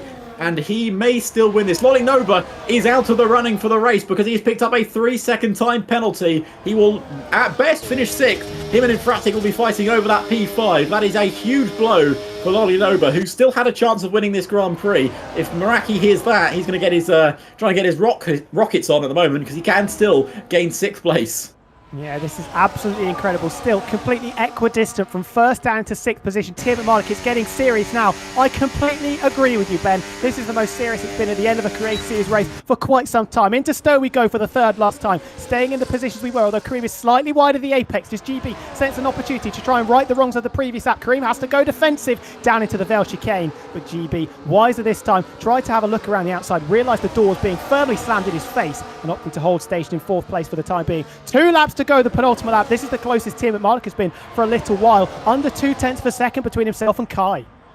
It could be anyone's. This is going to be a very exciting end of the race. Oh, GB is down the inside of Formula Kareem. Sorry to jump in there. This is critical corners for the battle for the win of this race. Contact aplenty between the pair of them, bumping and grinding for the second time this race and muscling his way through. Is GB68 in the Aston Martin. Kareem having to fall out of the podium places for now at least, and that could potentially give Tim McMardock a free hit going on to the final lap. But GB still only 0.4 of a second back, and that could potentially change the entire complexion of this race. GB had to make that move, and he thought he had to make it there. He needs to be closer. He needs to be closing in to the Mercedes, but that could have ruined both of their races. But GB knows what he's doing now. This is the opportunity to win another Grand Prix and get that one step closer to the World Drivers' Championship that maybe at one point in his career was more than a pipe dream, but right now it is a reality. As there is a problem towards the back of the grid. Hayden's dropped through the field, along with, I think Raz and Shice had a little bit of an incident as well. But here we go. We are going on to the final lap, ladies and gentlemen. Kai leads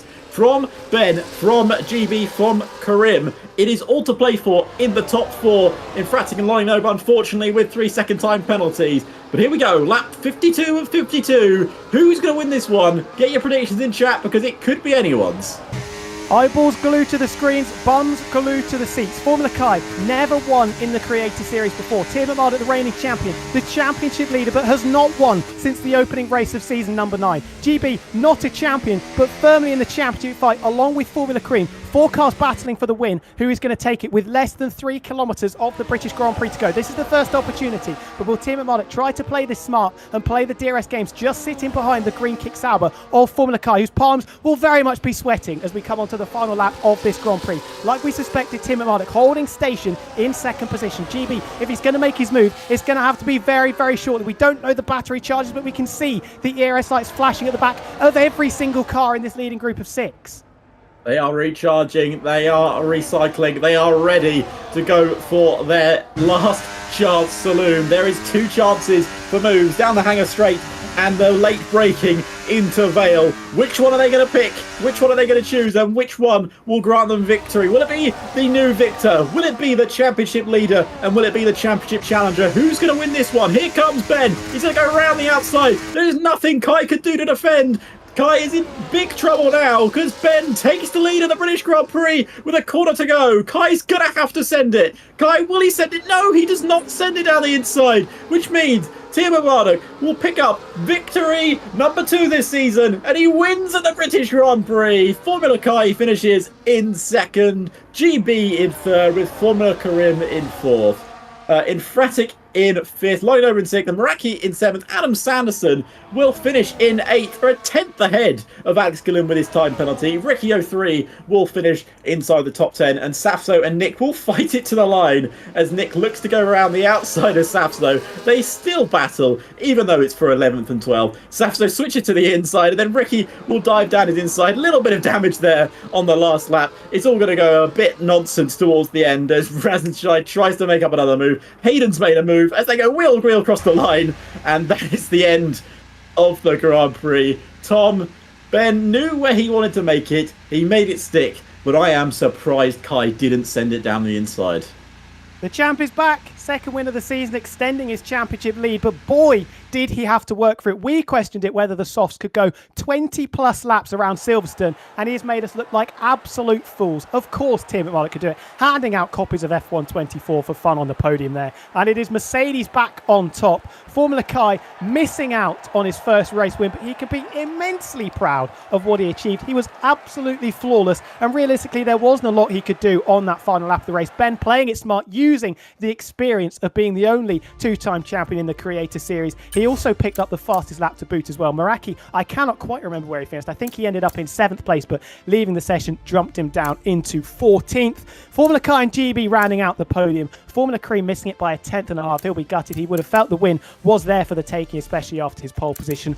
Infratic, hats off to you. The best performance by a mile we have seen from Fabio this season. Nets in 5th position. Adam Sanderson coming home in 6th ahead of Alex Gillen. Lolan Obra, last week's winner, coming home in 6th position. Alex Gillen actually in 9th place because Meraki's messed up the order. Ricky 03 coming in 10th. Safso, Nick Flies, Razin Chai, another difficult one for Razin. Hayden Gullis and Nagera rounding out the finishers. My voice is absolutely cooked. Like I said earlier, Tonsils getting an absolute battering as we commentated over those last few laps. The final lap of the race, maybe it was a little bit anticlimactic, but certainly we had a barnstorming end to the Grand Prix with that 15-lap lead up to that final lap pass. Yeah, I mean, we certainly did. Ben knew where he was going to make that move, and he was going to stick it.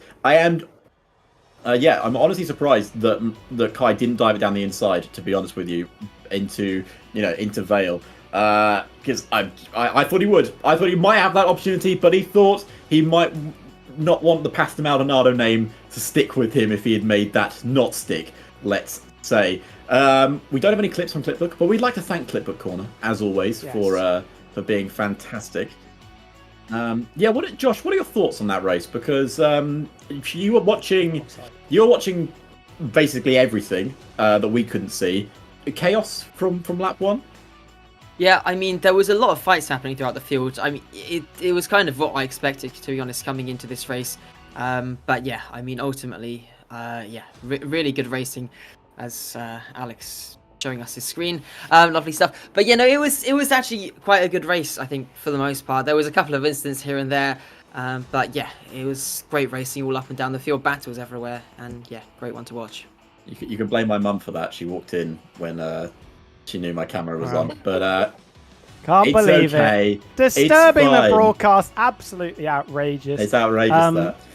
But yeah, incredible stuff. We have got a couple of interviews. I hope the first one we are going to speak to is, and I'm delighted to say, the reigning champion and the Grand Prix winner, Tim Marduk, who's joined us in the commentary box. Ben, an incredible win. At certain stages of the race, it didn't look like it was going to happen to you. My first question, how did you make those soft tyres last so long? 1 HP in a dream, I guess. Hang on, just give me a sec. It was, I think right from the outset, once I caught the leaders, I was like, right, that's job done. Now, full focus on looking after that front left. And, it really helped that the guys who were on new mediums had done maybe 1 or 2 racing laps before the last safety car, so that they took that out of their tires a little bit. I knew I just had to look after. I might be like not level tires, but like just about okay to fight with them. And I think that's what the difference was. If I just like cracked on at full pace, I don't think I would have broken DRS to Karim. I wouldn't have broken away from Formula Kai. So I'd just be wasting my tires. So, and then I'd get gobbled up at the end. So, did my best to save. And, I was just like not trying to turn too much, which was like the opposite of what I did last race in Miami. I killed my tires. So I'm happy to have learned my lesson today.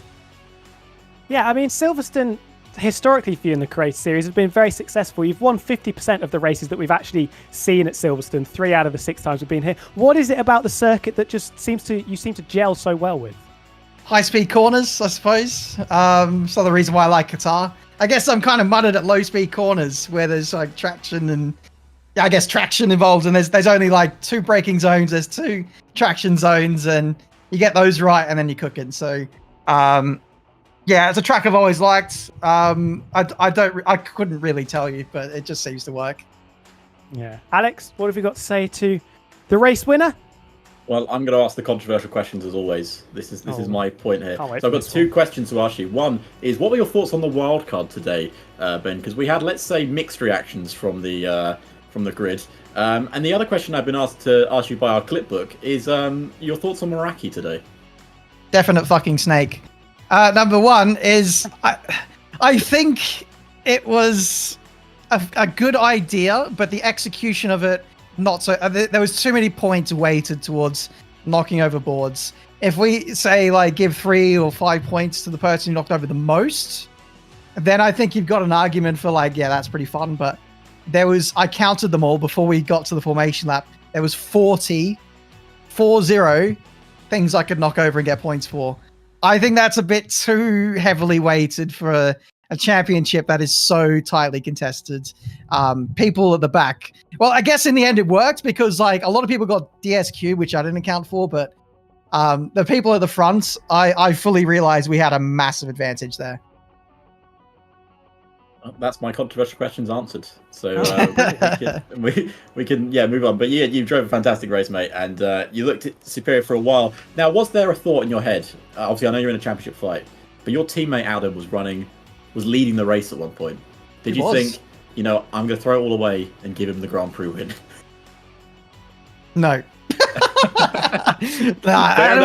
Adam had all the tires than I did, and even I was marginal to like stay in that lead DRS fight. I didn't know what was going to happen, and I certainly didn't think Adam on even older tires had the best chance of sticking around. So as much as I would have loved to, Adam in the mud. 100%. Just want to ask you about next week as well. Obviously, home race Australia coming up. How much are you looking forward to getting back to Albert Park? Oh, I love it. I do love a home race. I've won there as well. Nearly won the last time we were there as well with the controversial moment with GB. So I'm looking forward to the rematch on that. But, it's a good track. Brutal if you're not in the lead DRS train, the 4 DRS zones. Everyone's going to be really tightly spaced. I think it's going to be quite like Silverstone in the sense of many high-speed corners. Strat's going to be really good because tire wear. And throw in weather. It should be a good one. 100%. Well, thank you very much for talking to us, Ben. Congratulations again on your second win of the season and extending that championship lead of yours. I don't know about that. I think I might have just got it back, maybe. Pending whatever happened, the shenanigans we saw. We're going to find out later. That's fine. Fair enough. Thanks, guys. See you next week. Cheers, Ben. Pending, I think, is the best way to put it. We'll treat it like we don't know the points thus far for what's coming with the Styrophobia Wildcard that we were handed out. Who do you want to speak to next? We've got the 2 other podium finishers in there. I think, should we speak to Formula Kai for the second time this evening? Let's speak to Formula Kai, because the man who we said we may see him on the podium, and we will speak to him again, has certainly done it. You were this closer to a Grand Prix victory in the Creator Series, and I am honestly surprised you did not dive it down the inside into Vale. Yeah, well, I wanted to keep it clean, rather have a P2 than to collect both cars. That's how I race. That's fair. Okay. I mean, you wanted to get rid of that Pasta Maldonado nickname that Tom gave you. I don't even know where that came from.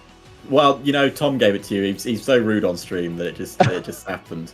It was pretty fun with Tom, though, in the first stint, I gotta admit. He was crazy quick, and it was definitely a challenge to stay close to him. Stay in his DRS was not easy. Yeah, I want to ask you how much satisfaction you get from a race like that, even though the end result perhaps isn't exactly what you're after, because we've seen flashes of your true potential. We saw it in Monaco, the pole position. We saw it last week in Miami as well, especially in the second race. Now coming back with a second position. How much confidence can you gain from results like this string of results that you've got? I think it definitely helps, even though I would have liked to finish P1. But I believe my time will come. And if there's one thing I believe in is hard work.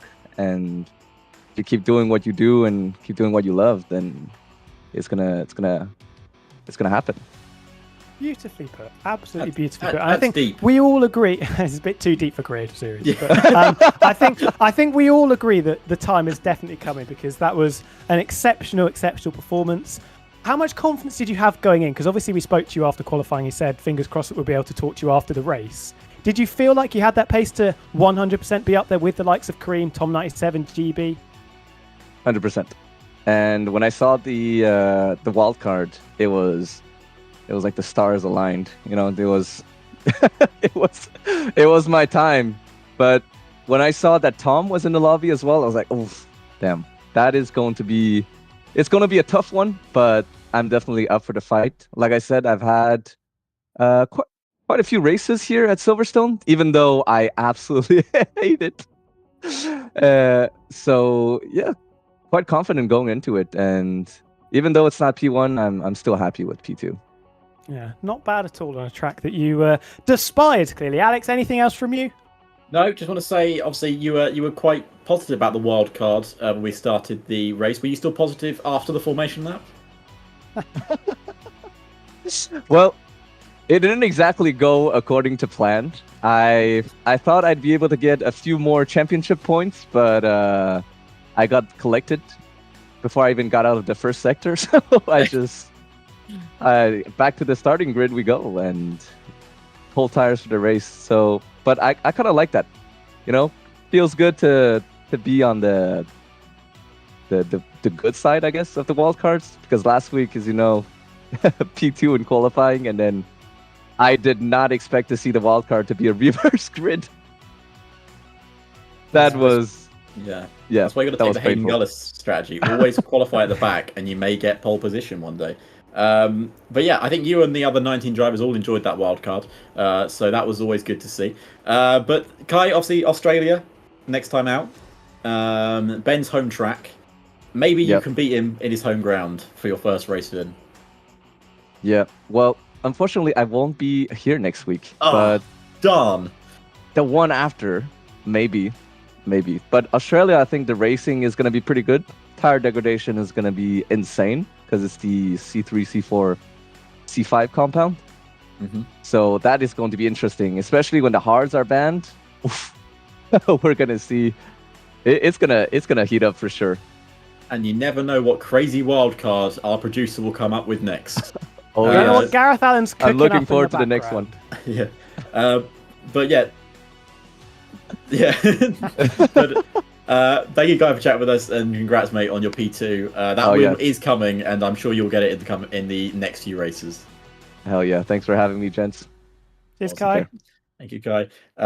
And well, the only man we have left to bring in is, of course, one that's chasing the Drivers' Championship. It is GB68. So he's currently muted and deafened, but I'm sure if we bring him in, he will unmute himself, and he does. GB, congratulations on P3, mate. I'm sure at some point in that race you may have thought you got the win, but you picked up some great points. I don't know if you picked up any points on the formation lap. We'll talk about that later.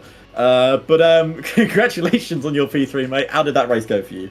Thank you, bro. Yeah, I mean, look, considering the start and the fact that, you know, me and my teammate came together, resulting in a teammate DSQ on, what was it, lap 2 or 3? So, yeah, I'm not going to lie. I wouldn't say, like, lost my head for the first half of the race, but I just wasn't really there.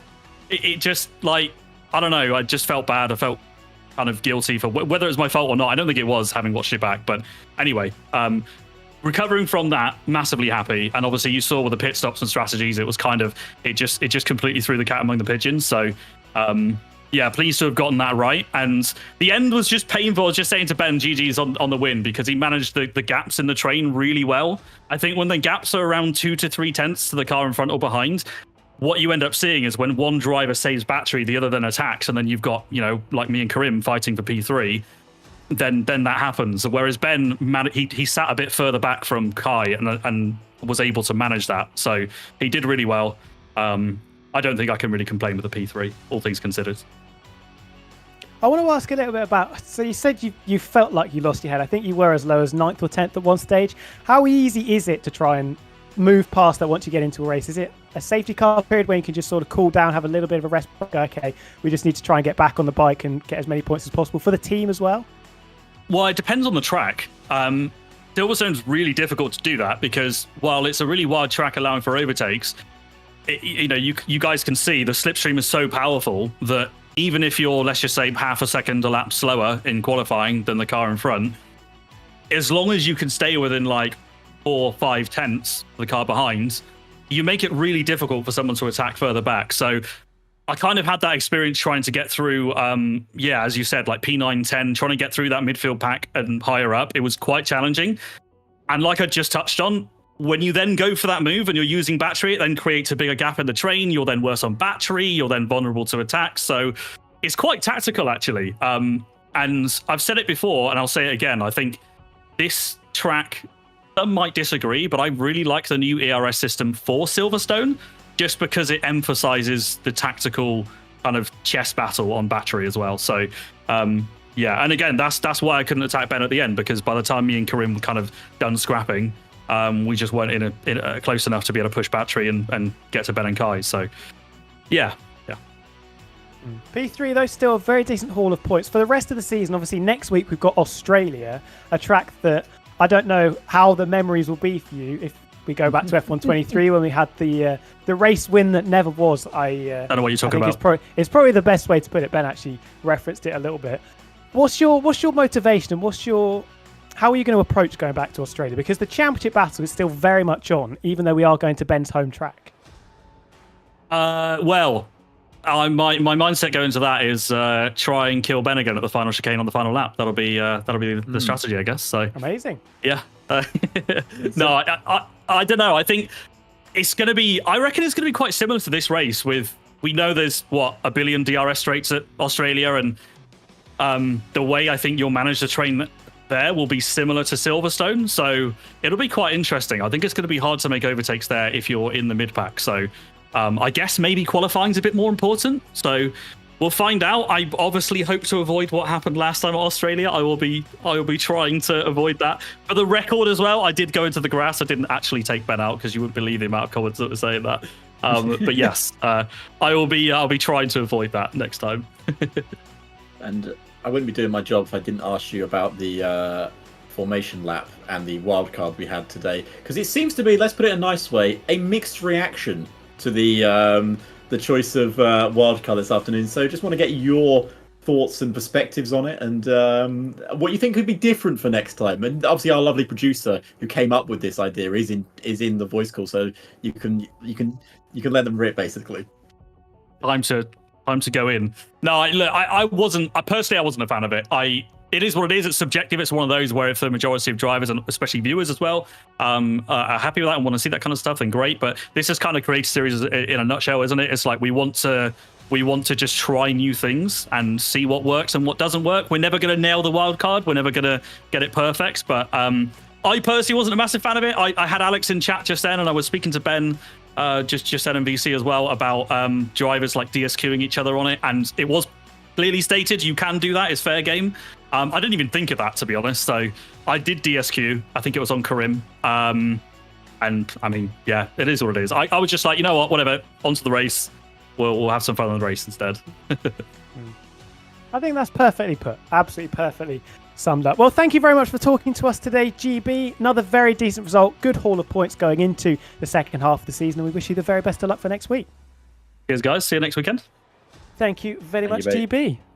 Well, that is the end of our interviews, and that is also the end of our broadcast this week. One of the most infamous Creator Series, how long have we been going for? 2.5 hours that we've had so far. Let's have a quick look at what I think are probably going to be provisional standings without the points picked up on the formation lap. And Team McMardock, with that second win of the season, has opened up a 22-point buffer ahead of Formula Kareem, who jumps into second. You can see it is still a 5-way scrap. Kareem down to Gillen, separated by just 9 points. Wasn't a great week for Alex Gillen this week. I think a decent chunk of it wasn't necessarily down to his own fault, caught up in some unfortunate things going on in the pit lane, let's say, but incredibly tight. How do you think this championship battle shape up in the remaining few races that we've got? I think it's still in the favour of Ben. Of course, going to his home track next weekend, next Saturday actually, will be interesting indeed. Obviously, Karim is still there. He's very fast. We know Meraki. Not sure what happened today with Meraki, but he's getting some points. He's up into third. GB, I think, will be happy where he is right now. But of course, with the provisional Styrophobia points, Gillen will probably jump back ahead of him and maybe into third or maybe into second as well. I mean, the ball is in Ben's court right now. It's his championship to lose basically at this point. There's still a lot of rounds to go, but if I was going to put my money on anyone, it would be Ben. Yeah, and he's going for records, of course. Only driver to have won multiple championships. Going for 2 championships in a row, which, of course, nobody has done that either. So this could be a record-breaking season for Team McMardock. And considering it took him quite a long time to actually get over the line and win that first championship, they're coming very, very easily. It could be 3 in the space of 4 seasons for him. If we head over to the constructors now as well, Aston Martin, it wasn't the best of days for them, despite GB getting the podium. And you can see there a win for Tiamat Marduk, a decent chunk of points for Adam Sanson as well. Fastest lap also for Tiamat Marduk in there has moved them 1 point clear of the dream team of Aston Martin. V-Carb dropping to 28 points off the summit, courtesy of difficult weekends for Alex Gillen and Safso. McLaren, I think, still very much in the conversation, albeit 35 points down. Yeah, certainly is, and obviously down towards the bottom end of the grid. Sauber have moved a bit closer to Williams. They may be able to get themselves off the bottom of the standings before the end of the season. If Formula Kai can keep up that record, he certainly can pull his team further up. But yep, Mercedes right there and there. We're going to see how many cars picked up points on that lap. But we will return to all three of our cams here. And I think it's time for us to sign off, unfortunately, for another Creator Series weekend. Shall we start with Josh? Josh, would you obviously thank you? Well, for could I just quickly say? Oh, hang on. Could we do a driver of the day? Oh, good point. Any shouts for people that have managed to stick it out in chat? Who would your driver of the day be? We'll start with Josh. Josh needs to unmute himself first, and then we can. Strike again. I'm not very good at this, am I? I just put me on the spot here now. I can't think. You don't like to give it to the race winner normally. Let's go with. I'm torn between Kai and Fabio, because Fabio's had a very good race. He's not normally right up there in that front train. He's managed to keep up there very well. Kai with his first podium as well. I'm not sure between them. We'll hear what you guys have to say. I was going to go with Fabio. I mean, without that 3-second penalty, he's got top 4 finish to his name, or a top 5 finish. So even with that, I'm going with Fabio. It's a really difficult one, isn't it? Because those are the two drivers going around in my head as well. It's almost like I wish we could give 2 driver of the days out, because Formula Kai was unbelievable. I think in Fratic, though, he got the 3-second penalty. It didn't really affect him in the end. I think a lot of us were surprised by the pace that Fabio had. And if he didn't have that penalty, I think he probably could have picked up that second career Creator Series podium. So I will back the Infratic driver of the day push, I think. And I think if we're all in agreement. As well. Yeah, I mean, Josh, you happy with that call? You can veto it if you want from Clip the Corner. Yeah. You have the power in Clip the Corner to do what you like. I am. So I think it is going to be. You have all the power in the world. Infratic driver of the day from us. And I think we're going to sign out now as well. First of all, somebody that is not on the screen, but Scotty Designs, incredible once again, been helping us for the last few weeks, creator of the unbelievable meme review as well. Make sure you check out that, which will come out next Friday, and the one that came out yesterday, of course. So big shout out to Scotty again. Starting off with Josh, where can everybody find you on the old socials? Yeah, so you can find me. My Twitch channel it's Chocolates, or I'm commentating over on the SRL Twitch channel often as well. And Alex, where can people delight in watching your content? You can find me at Definitely10 on pretty much any social platform, from Twitch to X, and of course I commentate here and in many other places, so just tune in whenever you can. Yeah, you can check back here, because we might be back at some point in the future. And if you want to see what I'm getting up to, T006 on Twitter. And if you're a darts fan, wilco.darts over on TikTok. And also shout out, he loves it when we do this every single week, Gareth Allen, producing in the background. Thank you very much for helping us out with that. But from all of us here at the Creator Series, once again, absolute pleasure to bring you another round of season number 9. Thank you to everybody that has turned out, whether you're still here or have dropped out in the past few minutes. And we will see you next week as we head down under for round number 8. It is the home race of the reigning champion. Can he go back to back? We will see you in a week's time. Goodbye.